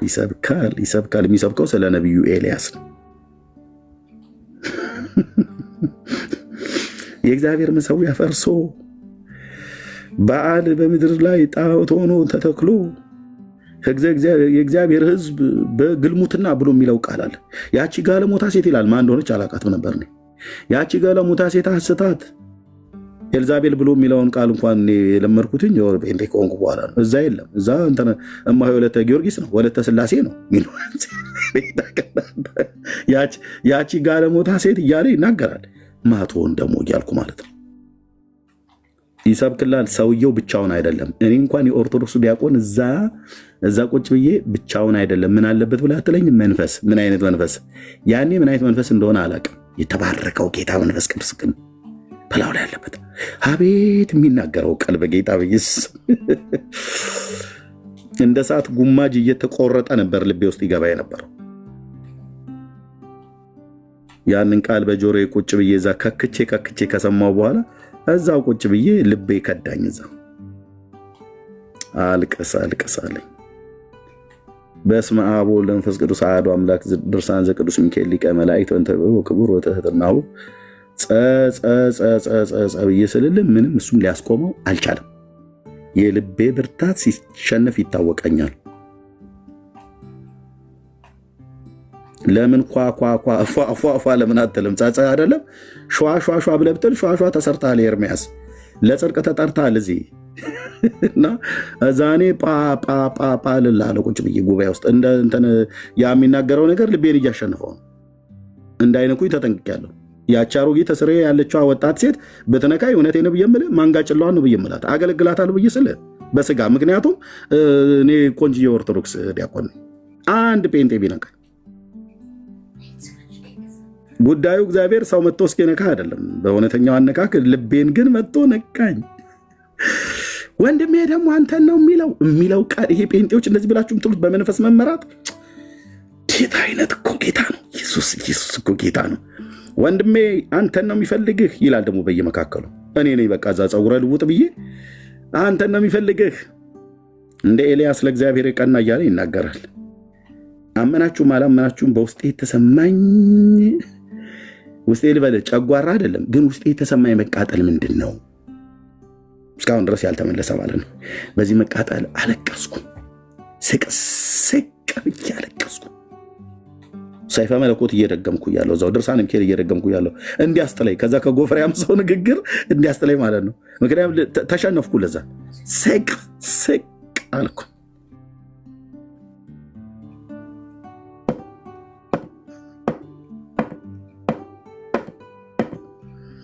ኤዲያ ጴንጤስ በክ እንጂ መጽሐፍ ቅዱስን አንተ ዝም ብሎ የማንም ፈሽፋሻ ደብተራ አብሾ የጠጣና መንፈስ ቅዱስን የተሞላ ሁለቱ እንዴት ብላ ይሰብኩታል?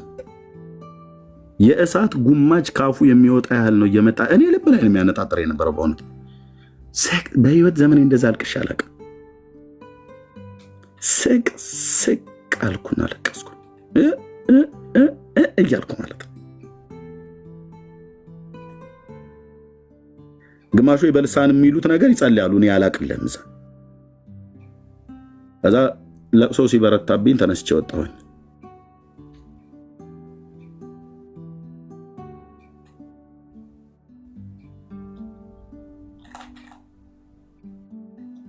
ለቅሶ ሲበረታብኝ ከጉባኤው ተነስቼ ወጣሁኝ።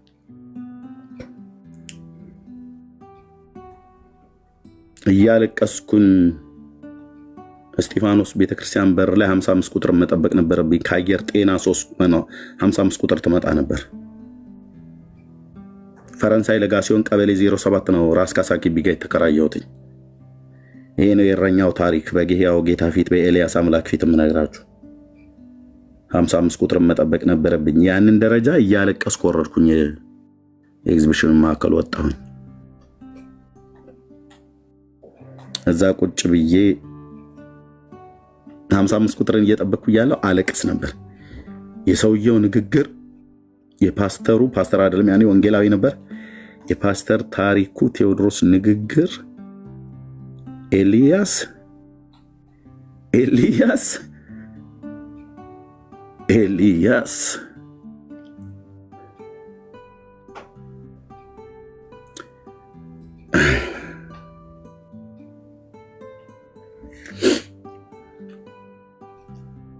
ልቤ ውስጥ የተሰማኝ መቃጠል ግን ጨጓራ ነው።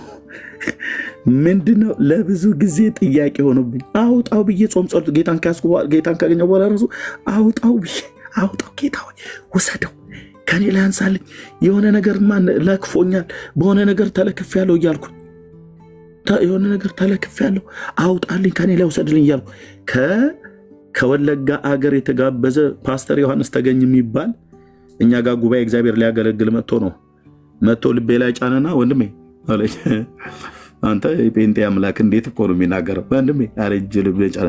እዚህ ውስጥ የሚነዳውን እሳት አውጣልኝ ብለህ አትበል፣ እግዚአብሔር የኔ እሳት ነው ይልሃል፣ ጨምር ነው የሚባለው አለ። ጉባኤ እኔ ቀበሌ 07 ተከራይቼ ማንም ጴንጤ በማያይ ቦታ ላይ ራሱ ጴንጤኛ ሰው 6 ኪሎ እየተመላለሱ እንዴት በቤቴ የጸለይኩት እንዴት ጉባኤ ውስጥ ይነግረኛል? የት ያቀኛል ይሄ ሰው? የትም አያቀኝም።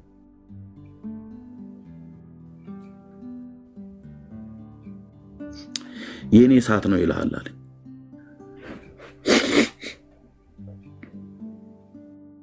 አውጣ አይባልም ማለት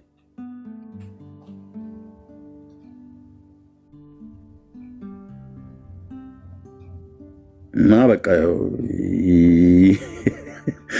እንደምታየኝ ያቅበጠብጣልን በላይ ያሳብድሃልን በላይ እንዲህ ያደርገኛል። ያለ ያ እሳት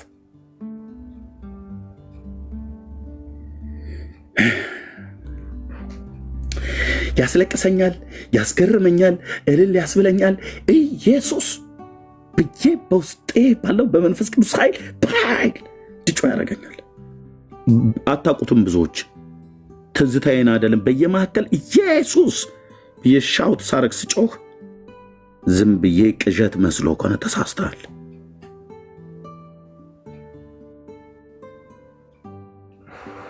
ምን ትጮህብናለህ ብለው የሚሉኝ ጴንጤ ያሉ እህትዬ ወደ ቸርች ሂጂ፣ ይህንን ቤት አንፎሎ አድርገሽ እንደዚህ ብላችሁ የምትሉ ጴንጤዎች ካላችሁ ወደ ቤት ግባ። ሄድና ገላትያን አጥና፣ ሄድና እግዚአብሔር መንፈስን ስጠኝ በለው። ምን ትጮህብኛለህ አትበለኝ ብራዘር። የጽድቅን ጩኸት እንጮኋለን እንጂ ጻድቁ ጌታ ያድናል ብለን እንጮኋለን እንጂ። ጩኸት ያለው ሕያዋን መንደር ነው። ሙታን መንደር ግን ልጉምነት ነው ያለው። ብዙ የሞታችሁ ጴንጤዎች አላችሁ። መንፈስ ዴድ የሆነ ማለት ዴድ ስፒሪት። ቁጭ በልና ንስሐ ገብተህ መባረክን የምታውቅ የኛ ጌታ በለው፣ መዳሰስን የምታውቅ የኛ አለኝታ፣ ዛሬም ደግመ ጎብኘን እንደ ቃልህ፣ የኛ ስጋ ሞቶ አንተን እንድናዬ። ቤትን ዝጋና እንደዛ በል። እዚህ መተህ ጴንጤ የሆነ ለምን ትጮህብኛለህ ትለኛለህ? እንደ አንተ ሰውዬ ገና ለአንተ ላስረዳ እንደ የምጮህበትን መንፈስ ምን ያስጮሃል? ኤርምያስ ይላል ብራዘር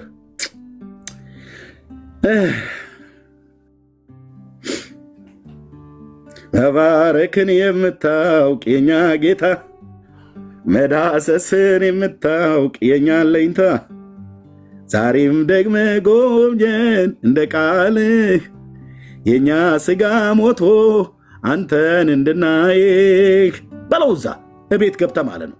የዋሁ ጌታ የወደቀችውን የዳዊትን ድንኳን እንዳነሳ ምርኮህን ይመልስልሃል። የጸሎት ምርኮ፣ የቃል ማንበብ ምርኮ፣ የቅድስና ህይወት ምርኮ፣ የጽድቅ ህይወት ምርኮ፣ እግዚአብሔር የመፍራት ህይወት ምርኮ፣ በምሕረትና በፍቅር የመራመድ ምርኮ፣ የእግዚአብሔርን ቅናት ምርኮ ይመልስልሃል። ስጠይ በለው። እዚህ መተ ለምን ትጮኻለህ? እንደነ ፓስተር አንተን አትልም እንዴ? ዳርያዥ ልክ ነው ማስገባ አልኩ። ጴንጤ ብትሆን ዳርያስ ወገኔ ነህ? አዎ። ከአንዱ መንፈስ ጠጥተናል? አዎ። ታዲያ አታቅም እንዴ ብራዘር? አታቅም እንዴ ታዲያ?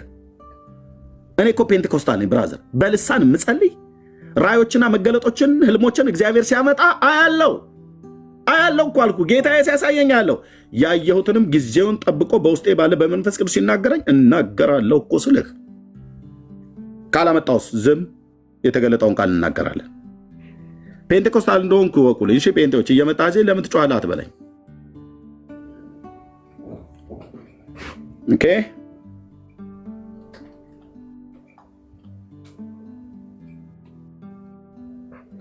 ሰው መጥቶ ጴንጤ ሆኖ እንዴት ለምን ትጮኻለህ ምናምን ነገር ብሎ ሲል ብራዘር ምን አይነት ጩኸት ነው የምንጮኸው? ከበዓሉ በታላቁ በኋለኛው ቀን ኢየሱስ ቆሞ እንዲህ ብሎ ጮኸ። ጩኸት በዓል ላይ ሄዶ ጩኸት። ምነው አንተ የሃይማኖት መምህር አይደለም እንዴ? ለምደው ግን የምጮኸው? እኛ የሃይማኖት መምህር የምናውቃቸው ዝግ ርግ ብለው ምናምን ነገር።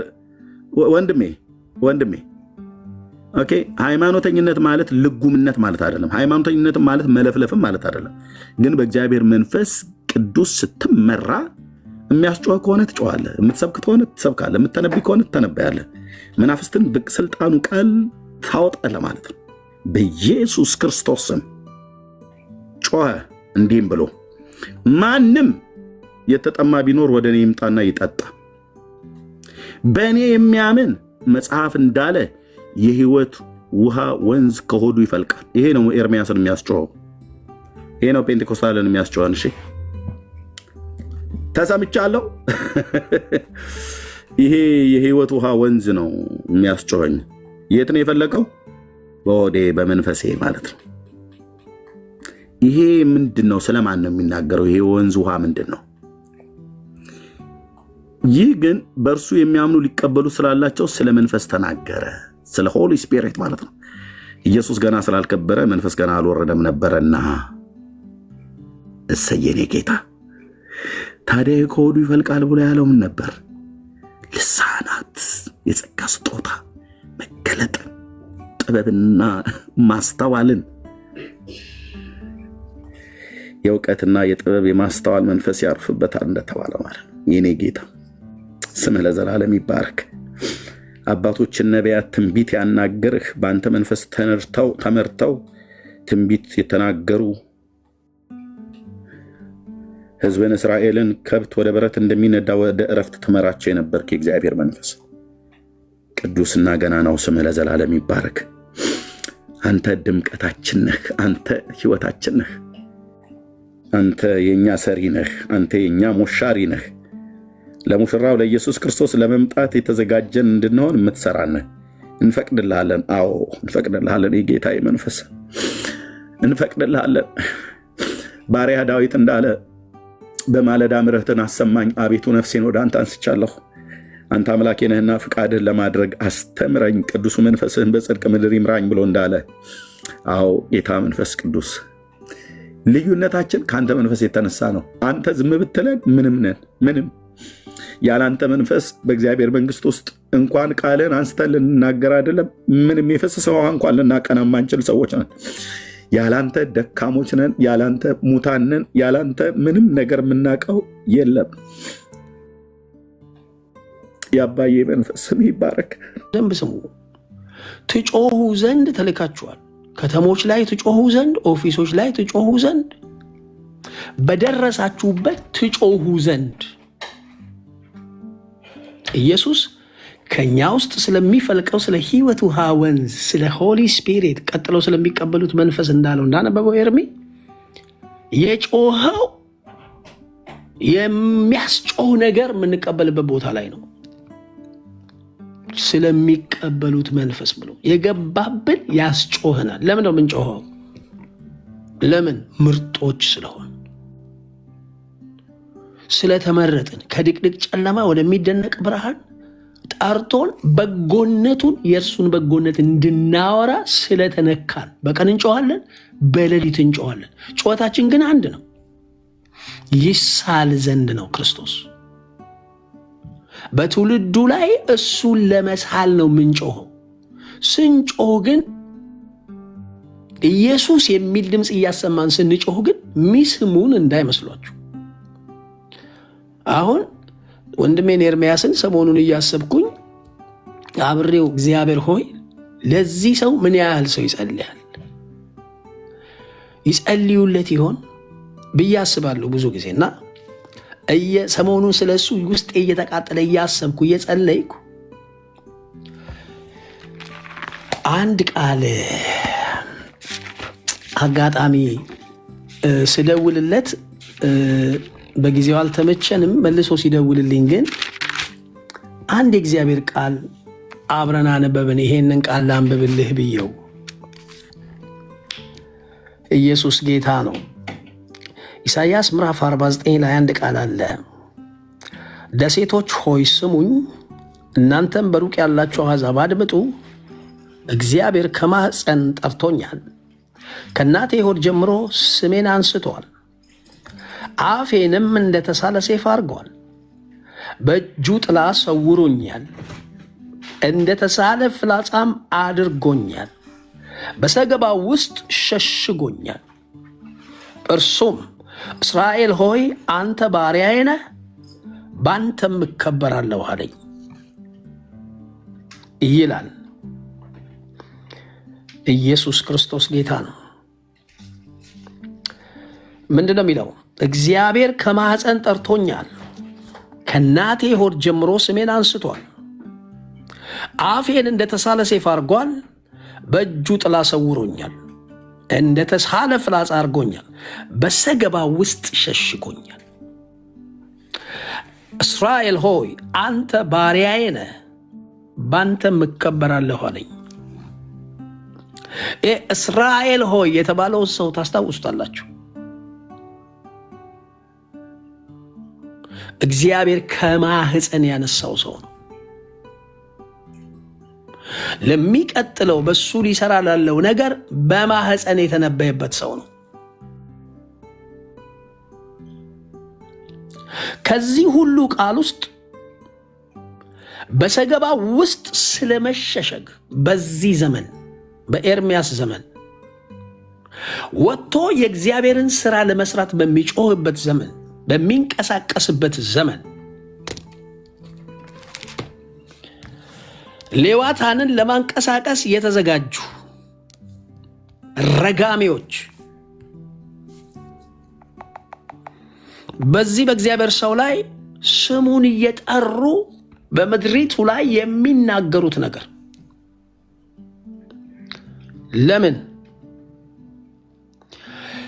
የእግዚአብሔር ነገር እየተገለጠ ከፍ ያለ የሰው ሐሳብ እየፈረሰ ስለሆነ ከፍ ያለ የሰው ሐሳብ በእግዚአብሔር ሐሳብ ላይ ምክር ላይ የሚነሳ ማለት ነው። አልተማረም ነው ያሉት። እግዚአብሔር በታላላቅ እጆች ሥራ ሰርቶ አያውቅም። እግዚአብሔር ሁል ጊዜ በተናቁ፣ በተረሱ፣ በተጣሉ፣ በማይቆጠሩ ሰዎች ፈቃዱን እየፈጸመ እዚህ ደርሰናል። የሰው ቁጣ የሚያንቀሳቅሱት ስፒሪት በዚህ በእግዚአብሔር ሰው መንገድ ላይ መዘግየትን እንዳይወልድ የተለያየ ውጤቶችን በመንገዱ ላይ እንዳያመጣ ታስታውሳላችሁ። እግዚአብሔር እስራኤልን ከግብፅ ይዞ ሲወጣ ከፊት ለፊታቸው ለነበረው ባህር የሙሴን በትር ነው የተጠቀመው።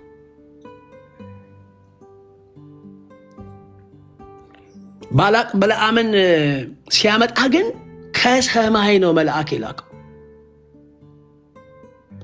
በእርግማን ሊከፈት ለነበረው አንደበት ከሰማይ ነው መልአክ የተላከው።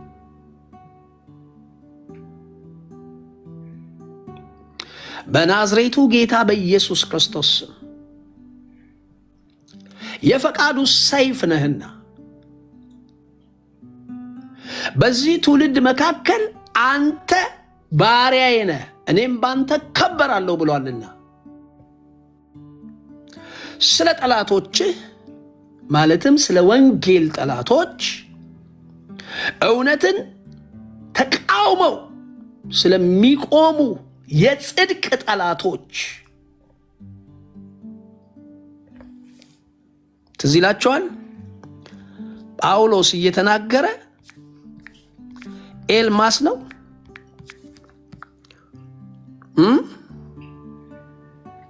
አገረ ገዢውን ከማመን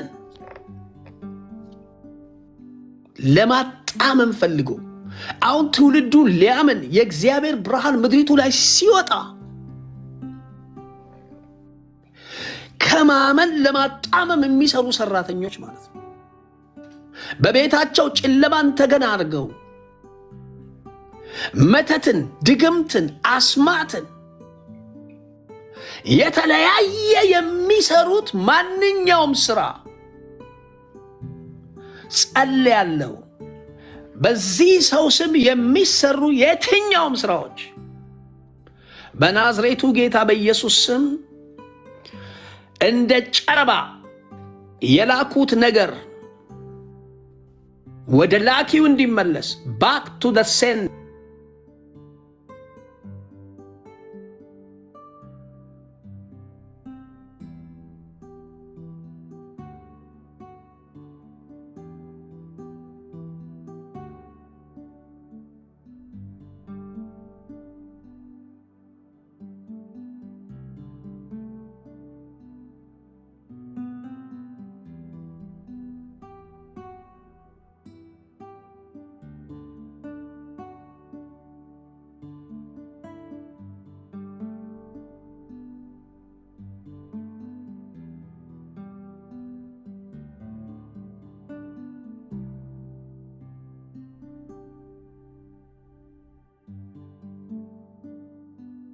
ለተፈጩ ይሁን።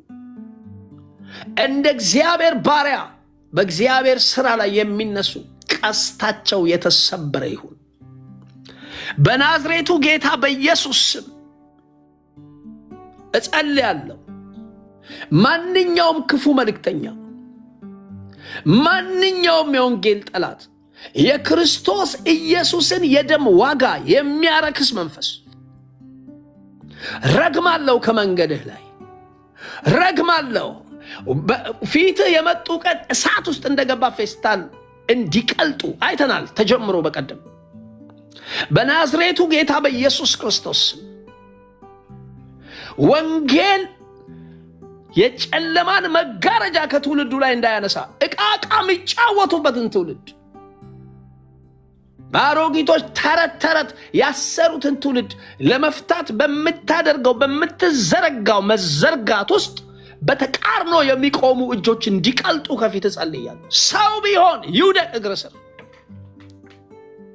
በናዝሬቱ ጌታ በኢየሱስ ክርስቶስ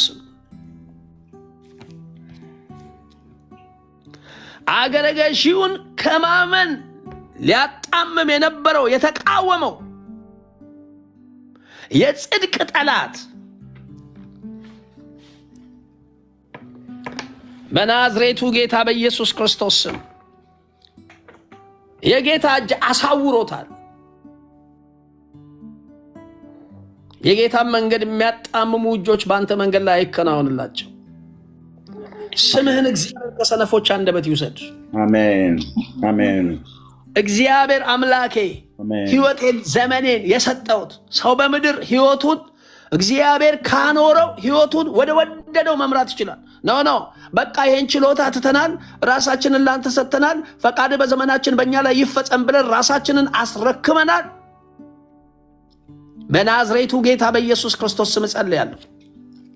1 ደቂቃ በእድሜህ ላይ ቢጨመር ኢየሱስ ክርስቶስ የእግዚአብሔር ልጅ እንደሆነ ለሰው ለማብራት ትሄዳለህና እንቅፋት ከፊት ይነቀል። አሜን። እሾኮች ይነቀሉ። አሜን። በናዝሬቱ ጌታ በኢየሱስ ክርስቶስ Thank you, Lord. እግዚአብሔር ባንተ ላይ የተናገረው ነገር ጋር እንዳትደርስ ከሚወረወር ከዛው ቤት መድኃኒት ይውጣ፣ ረዳት ይውጣ፣ የሚያግዝህ ይውጣ፣ አሜን። ከአንተ ጋር የሚቆም ይውጣ፣ እሳትህን ተቀብሎ በዛ የሚያነድ ይውጣ። አሜን። እግዚአብሔር 2 ቤት በጎልያድም እጅ በሳኦልም ቤት እግዚአብሔር ለዳዊት ነው የሰራው። ሳኦል ዳዊትን ለመግደል ይወረውር ነበር፣ ከአንዴም 2 3። እግዚአብሔር ከዛው ቤት ዳዊት የሚድንበትን የሚሞትበት ነገር ከሚወረወርበት ቤት የሚድንበት ምልክት በዮናታን በኩል ተወረወረ። እዚህ ላይ ዮናታን የወረወረው ዳዊትን የሚታደግ ነገር ነው፣ ግን ቤቱ ያው ነው፣ ከዛው ቤት ነው። በናዝሬቱ ጌታ በኢየሱስ መንፈስ ቅዱስ ካንተ ጋር እንዲመሰክር በጆሮዬ እንደሰማሁት ያቺ ሴት ጌታን ስትቀበል ሌሊት ፓስተር ኤርሚያስ እያወራኝ አይኑ ውስጥ ኢየሱስን አየው እንዳለች በዚህ ሌሊት መንፈሳዊ ሰራዊቶች ካንተ ጋር ይሰማሩ፣ የተናገርከውን ለማጽናት ህልም፣ ራእይ፣ ድምፅ፣ መላእክት በናዝሬቱ ጌታ በኢየሱስ ስም ወንጌል ይጸና ዘንድ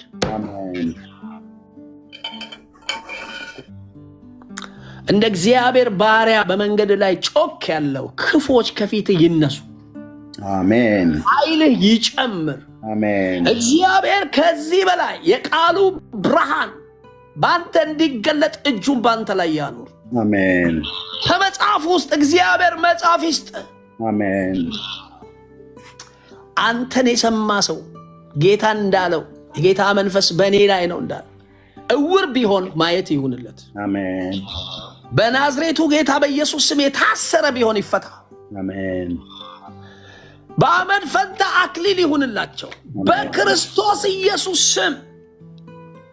የታረደውን እንሰብካለንና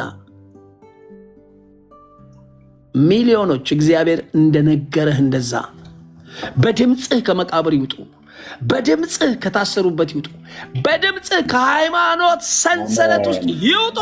አሜን አሜን። ታንክ ዩ ሎርድ። ሊያደርግ ያለውን ያውቃል። የሚነሱብህን አሳልፎ ይስጥ። የሚነሱብህን አልቻልንም ብለው እንዲወድቁ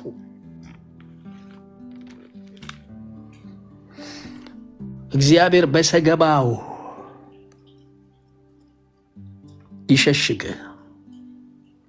ድምፅህ ግን በምድሪቱ ከፍታ ላይ በክርስቶስ ኢየሱስ ስም የብላቴናው የዳዊት ድምፅ በንጉሱ ዘንድ ተሰማ። ወንድሙ እኮ አልሰማውም። ወንድሙ እየገፋው ድምፁ ቤተ መንግስት ተሰምቶ በናዝሬቱ ጌታ በኢየሱስ ስም ጸልያለሁ። አንድ ሚዲያ ላይ ስትወጣ ተደብቀው የሚሰሙ ልባቸው ይፍረስ፣ ይቅለጥ። ከስዕል ስር ነፃ ይውጡ።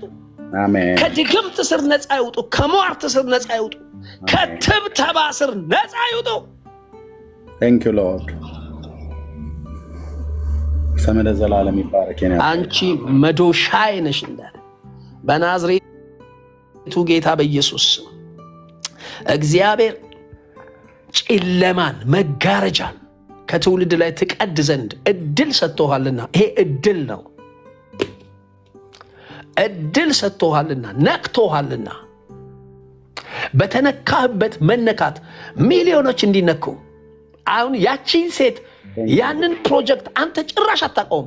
አንተ በአካል የምትሰብከውን አይደለም ጸለይኩ መንፈሳዊ ዓለም ላይ አንተ በአካል ከምትሰብከው በላይ እግዚአብሔር መልክህን ተጠቅሞ ያቺን ሴት እንደታደጋት ሚሊዮኖችን በሌሊት እንዲያገኛቸው ጸልያለሁ። አሜን። ኤርሚያስ ቆሞ ሲያወራኝ በአይኑ ፊት በአይኖቹ ውስጥ ኢየሱስን አይቼዋለሁ ብላል አልቅሳ የመሰከረች ሴት አስታውሳለሁ። ወንድም ሊገፋ ይችላል። እግዚአብሔር ግን የሕዝቡን ተግዳሮት አሳልፎ ሰጥቶሃል። ሰጥቶሃል። ከፍ ያለውን የትውልዱን ተግዳሮት፣ ከፍ ያለውን ወደ ብርሃን እንዳይደርሱ የሚሰራውን፣ ከፍ ያለውን የሚመስለውን ባለመልኩን እግዚአብሔር አሳልፎ ሰጥቶሃል። አፍርሰው ጌታ ኢየሱስ አፍርሰው። ጌታ ኢየሱስ በጌታ በኢየሱስ ክርስቶስ ስም አፍርሰው። አሜን አሜን። ወርቁ፣ ነሐሱ፣ ድንጋዩ፣ ብረቱ ባለመልኩ ያ ባለመልክ እጅ ሳይነካው በከላይ በመጣ ድንጋይ እንደፈረሰ በየቀኑ የሚያዘጋጁት መልካቸው በመገለጥህ ምክንያት ይፍረስ። አሜን። በየቀኑ እግዚአብሔር ርስት ይስጥ። ንጠቅ ንጠቅ፣ እንዳገሳ አንበሳ በየቀኑ ንጠቅ፣ በየቀኑ አድን፣ በየቀኑ ታደግ። ደመናው ባንተ ላይ ከዚህ በላይ ይስራ። አሜን። የታመመ ቢኖር ይፈወስ። ወደ ጉባኤ መጥቶ ማንም ከደረጃ በታች እንዳይኖር ከሚገባው ከተጻፈ እኔ ክርስቲያንም ከደረጃው በታች እንዲኖር አልፈልግም። እግዚአብሔር እጁን ይዞታልና ሌሊቱ ቀትር እየሆነለት እግዚአብሔር እጁን ይዞታልና ድንጋዩ ዘይት እየሰጠው እግዚአብሔር እጁን ይዞታልና እሾኩ ምርኩዝ እየሆነለት እግዚአብሔር እጁን ይዞታልና የአሕዛብ አለቃ እያስፈታው አባቶች አምላክ እግዚአብሔር እጁን ይዞታልና አካራ ባላዳዲያስ ኢየሱስ ክርስቶስ እግዚአብሔር ነው። ኦ ኢየሱስ እሱ ከማህፀን የተቀበላቸውን ሰዎች ተመልከታቸው እስቲ። ከማህፀን የተከተላቸውን ሰዎች ድንጋይ ተንተርሰው የዘላለምን ምስጢር ያጫውታቸዋል። መጥተው ከቤት እኮ ተሰደው ብቻቸውን ምስጢር ያጫውታቸዋል። መጥተው የዘላለሙን ምስጢር ያጫውታቸዋል።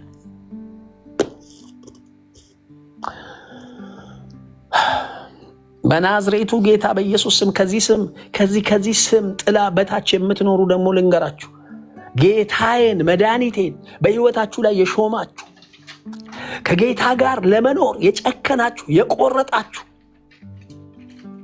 ያያችሁ የተመለከታችሁና የናቃችሁ ደግሞ ስሙ።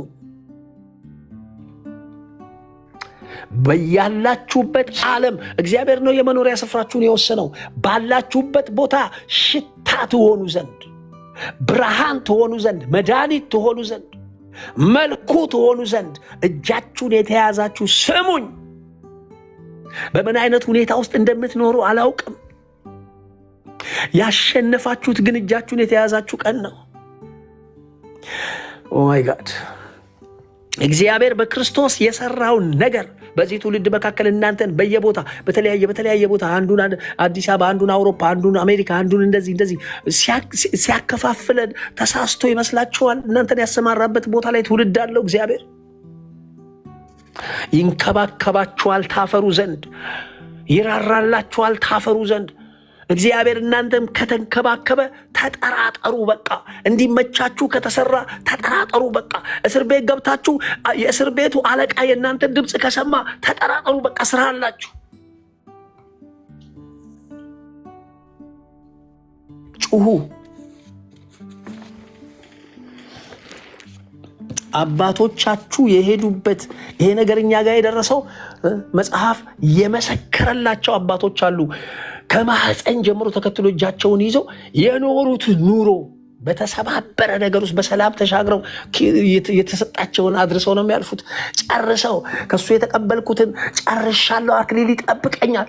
የምትጨርሱት ነገር ሊኖር ይገባል። ከደረጃው በታች የሚኖር ክርስቲያን በማንኛውም ጉዳይ ማለት ነው። በማንኛውም አሁን በዚህ ዘመን የዚህ ዘመን ክርስቲያን ምናምን እያሉ በአንዳንዶች ምክንያት መልኩን ለመስለም እንደሚነሱ አይደል። እናንተ እዚህ ውስጥ ያላችሁ 500 ምናምን ሰዎች ወደ በሩ ስትገቡ የመጀመሪያ ቀን ስትገቡ በልጁ መልክ በር ነው የገባችሁትና የተወሰነውም ያ መልክ ነውና ሐሳባችሁ፣ ቃላችሁና ድርጊታችሁ፣ ኑሯችሁ በተገኛችሁበት ቦታ ሳትናገሩ የምትከብዱ ዓለም የማያየውና የማያውቀው በእናንተ የሚኖር ከእናንተ ጋር የሚሆን አለና እናንተ በተገኛችሁበት ነገር መቃጠል አለበት። በቃ መቃጠል አለ። ሰው በአጋንንት መረበሽ አለበት።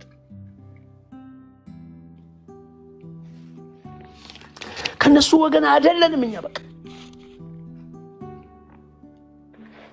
ባለ ሁለቶች አይደለንም። በቃ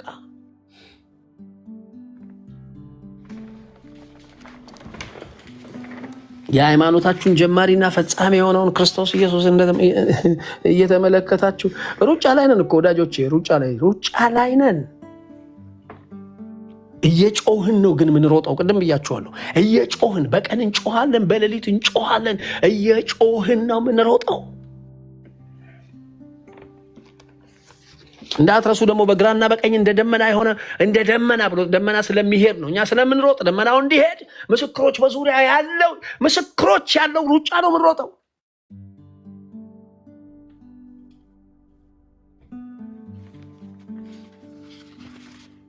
እናንተ የእግዚአብሔር ቤተሰቦች ወዳጆቼ ለአንድ ነገር ብቻ ነው የምንሮጠው። እኛ ለአንድ ነገር ብቻ ነው የምንሮጠው። ዘመኑም 80 ነው፣ እንደ ድሮ 900 አይደለም። ስንት እንደቀራችሁን ያላውቅም፣ ግን በአንዴ የተሰጠው ሰው እዚህ መሃል ስለሌለ እግዚአብሔር አሁንን ስለሆነ የሰጣችሁ፣ አሁን ስለሆነ የምትኖሩት፣ የእድሜያችሁ ቁጥር አሁን ስለሆነ የሚባለው አሁን የምትሮጡት እየጮሃችሁ መሆን አለበት። እየጮሃችሁ የእናንተ ድምፅ ነው ሙታንን በሕይወት የሚያኖር። ባገኛችሁት አጋጣሚ ሁሉ ሩጫው እየጮሁ ነው የሚሮጠው ማለት ነው። ምጥ አለ። በዛ ምጥ ያ የምጡ ምክንያት ወደ ሰዎች ነገር እንዲደርስ ነው ምትኖሩት። ለዛ ነው እኔ አሁን ነገ የሚባለው ቀን ቢጨመር ምን ታረጋለህ ካላችሁ እንዲሁ አሁን እንደማረገው እንዲሁ አረጋለሁ። የእግዚአብሔር ልጅ ኢየሱስ ክርስቶስ ይሰበክ ዘንድ ማክሰኞ ይጨመርልናል፣ ሮብ ይጨመርልናል። ወንጌል ሰዎች ጋር እንዲደርስ ይጨመርልናል። ተጨምሮልን ለሌላ ነገር የምትሮጥበት ከሆነ አልደረሰም ብርሃኑ አንተ ጋር። እየናቃችሁ በየመንገዱ የሚመጣላችሁን ግብዣ እየጣላችሁ እሱን እየተመለከታችሁ የሚከባችሁን ሸክም የሚሆንባችሁና የሚከባችሁን ነገር እያስወገዳችሁ እየጮህን እንሮጣለን። መድኃኒቱን እንጮሃለን፣ ብርሃኑን እንጮሃለን፣ ጥበቡን እንጮሃለን፣ ኃይሉን እንጮሃለን። የእግዚአብሔርን ክብር ክርስቶስ ኢየሱስን ሰዎች ይረዱ ዘንድ እንጮሃለን።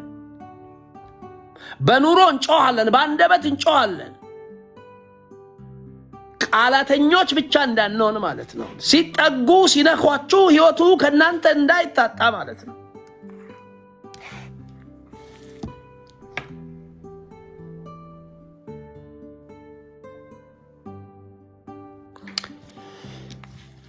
የእግዚአብሔር ልጅ ኢየሱስ አብ ያፈሰሰው ፍቅር እውራንን የሚወድ ዲዳና ደንቆሮ ነው። ትዝ ይላችኋል። ዲዳ ደንቆሮ በሽተኛ በሙሉ ወደሱ ሰበሰቡ ይላል። ኢየሱስ የእግዚአብሔር ልጅ። አሁን እኮ እያስቸገሩ ነው ያሉት ዲዳዎች ናቸው። ደንቆሮች እኮ ናቸው። መድኃኒቱ የሚፈልገው እነሱን ስለሆነ እኛም እንጮዋለን። እግዚአብሔር አይኖቻቸውን ያበራል። ከዛ ኤርሚያስ ቅድም እያለ ነበር ምን ሆኜ እንደሆነ አላቅም እኮ ያኔ እንደዛ ሲሆን።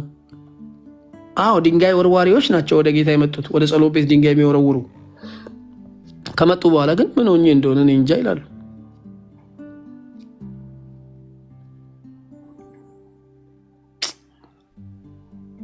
እናንተ ከፊት ለፊታችሁ ያለፈው እሱ እየናቀን ያለፈው ንገስብን ሲሉ እምቢ ብሎን ያለፈው የዚህን ዓለም ክብር መንግስታት አሳይቶ ልስጥ ሲለው ኖ ብሎን ያለፈው ሄዱ እያቸው ኖ እያሉን ያለፉት የንጉሥ የልጅ ልጅ መባልን ኖ እያሉን ያለፉት የግብፅን ብዙ ገንዘብ ኖ ሚዛን ላይ ያስቀመጡት ግን በቀኝና ግራ ብናስቀምጠው የንጉሥ የልጅ ልጅ የግብፅ ብዙ ገንዘብ ምናምን ብላችሁ በዚህ በኩል ስታስቀምጡ በዚህኛው በኩል ምን ተቀመጠ? ስለ ክርስቶስ ከእግዚአብሔር ሕዝብ ጋር መከራ መቀበል። በዚህ በኩል ያለው ሚዛን የግብፅ ገንዘብ ነው፣ የንጉሥ የልጅ ልጅ ነው። በዛ ጋር ያለው መከራ ነው። መከራ መቀበል እና ባለጠግነት አይደለም የሚለው እጅግ የሚበልጥ ባለጠግነት ስለ ክርስቶስ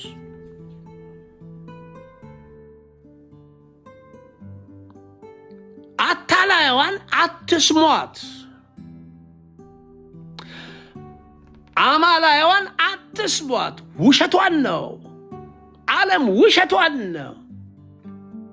መልካችሁን ስትጥሉ ማባበሉም አብሮ ይወድቃል።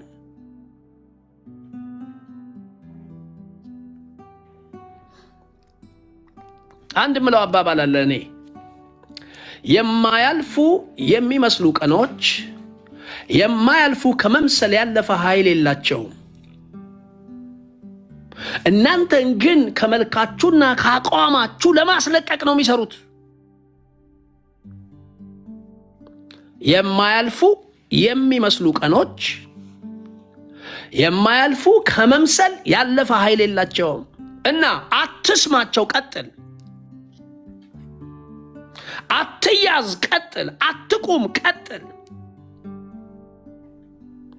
እግዚአብሔር ሰልፉን እየበተነ ድንጋይ ላይ ነህ፣ ዘይት ከውስጡ እንዲወጣ ያደርግልሃል። ለምን? የተቀበልከው ነገር ለትውልድ ይደርስ ዘንድ እግዚአብሔር ካንተ ጋር ይሰራል።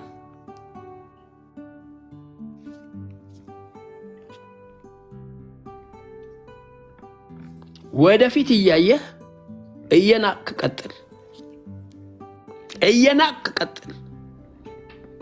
የሆነ ነገር እንደጎደለ መጥቶ የሚሰብኩን ድምጾች ሰብረሃቸው ቀጥል።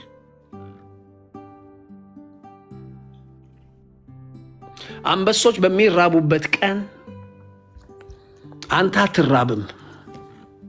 ኃያላን በሚወድቁበት ቀን ማን ካንተ ጋር እንዳለ ይታወቃል። እያበራህ ቀጥል። የወጣልህን ብርሃን እቤት ዝም ብለህ ይዛ ተቀመጥ። ሕዝብ እያለቀ ነው።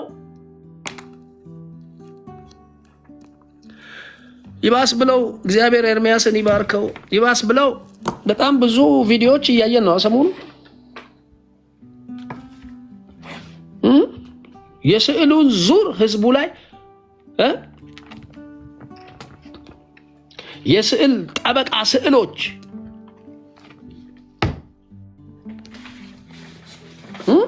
ጭራሽ ለስዕሉ እንደሚገባ አላረጋችሁም፣ መኝታ ክፍል ታረጉታላችሁ ምናምን አዳዲስ ህጎች እያወጡ ነው። ኖ እግዚአብሔር የኤርሚያስ አይነት ከዛው ማለቴ ነው ከዛው ምንጭ ሙሴ ያደገው እዛ ውስጥ ነው። ለእናንተ አደራ ምለው እዚህ ላላችሁ 500 ምናምን ሰዎች በዚህች አጋጣሚ አደራ ምለው ዝም አትበሉ፣ ጩሁ፣ ምድሪቱ ላይ ጩሁ፣ ፖለቲካው ላይ ጩሁ፣ ሲስተሙ ላይ ጩሁ፣ ህዝቡ ላይ፣ ትውልዱ ላይ፣ ትልቁ ላይ፣ ትንሹ ላይ ጩሁ። እንደ ልማዱ ነው የሚለው መጽሐፍ። ልማድ አርጉት።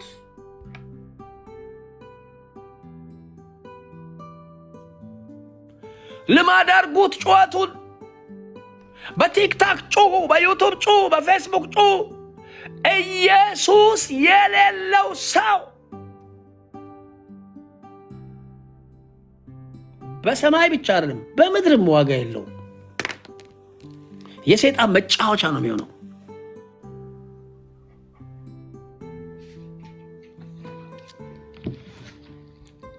ኢየሱስ ይወዳቸዋል። እኛ ምርጦች ነን። የምርጥ መልክ ደግሞ መጮህ ነው እና 500 ምናምን ሰው ይሄን ከሰማኝ ይበቃል። በቢሮ መጮህ ጀምሩ። ቴንክ ዩ ሎርድ፣ ቴንክ ዩ። ተባረኩ ኤርሚዬ፣ ቴንክ ዩ። ተባረክልን ፓስተር። ጌታ እግዚአብሔር ዘመንን ይባርክ። ወንደርፉል የሆነ ጸሎት፣ በእውነትም ጸሎት ያስፈልገኛል። ቅዱሳን በዓለም ዙሪያ እንደሚጸልዩልኝም አውቃለሁ። በጣም በታማኝነት ለሚጸልዩ የጸሎት ህብረት በየቤተ ክርስቲያን በእውነት እንዲጸልዩልን ነገሯቸው። የጸሎት አርዕስት አድርገው በትክክል ኤርሚዬ፣ ይሄን ጠበቅ አድርገህ ንገር። በዛይቱም ደጋግሜ ተናግሬያለሁ። አሉ በአሜሪካም ልክ እንደናንተ ፓስተር ጉቴ እንደነገርከኝ በጉባኤ ሲሰበሰቡ ቅዱሳን አንዱ ትልቁ የወንጌል አዝመራ እዚህ ነው ያለው። ህዝብ እዚህ ሶሻል ሚዲያ ላይ ነው ያለው እና እግዚአብሔር ጸጋ የሰጣችሁ ጥሪ የሰጣችሁ ሰዎች ውጡና ስበኩ። እንደዚሁም እዚህ ለምንሰራ ወንድሞችና እህቶች ብርቱ ጸሎት ጸልዩልን። ጌታ ማስተዋል፣ ጥበብን፣ ትዕግስትን፣ ጸጋን እንዲያበዛልን የሚድኑትንም በእኛ ላይ እንዲጨምር። አዎ እግዚአብሔር በእርግጥ ተናግሯል፣ የተናገረውንም ደግሞ ያደርጋል እና ያን ለማድረግ ደግሞ የግድኛ ወንጌሉን መናገር አለብን። ዝም ብሎ ያደርጋል ብለን ቁጭ አንልም፣ መናገር አለብን። አንዳንዶችንም ተከራካሪዎችን ወቅሰን ከእሳት የምናጠቅ ያህል እግዚአብሔር እንዲያድናቸው በብርቱ ጩኸት እና ልመናም ጭምር እግዚአብሔርን ቃል እንሰብካለን። ጠማማውን በእግዚአብሔር ቃል ላይ የተነሳውን የሰውን ሀሳብ በእውነተኛው በእግዚአብሔር የጽድቅ ቃል እናፈርሳለን እና ለእግዚአብሔር ክብር ይሁን። ጌታ እግዚአብሔር ዘመናችሁን ይባርክ። ተባረኩ። ሁላችሁም ወዳችኋለሁ። ለዛሬ እዚህ ላይ ልሰናበታችሁ ነው። ሌሎች የሚከፍቱ ካሉ መቀጠል እንችላለን። ዳግሻ ያለህ እንዴ?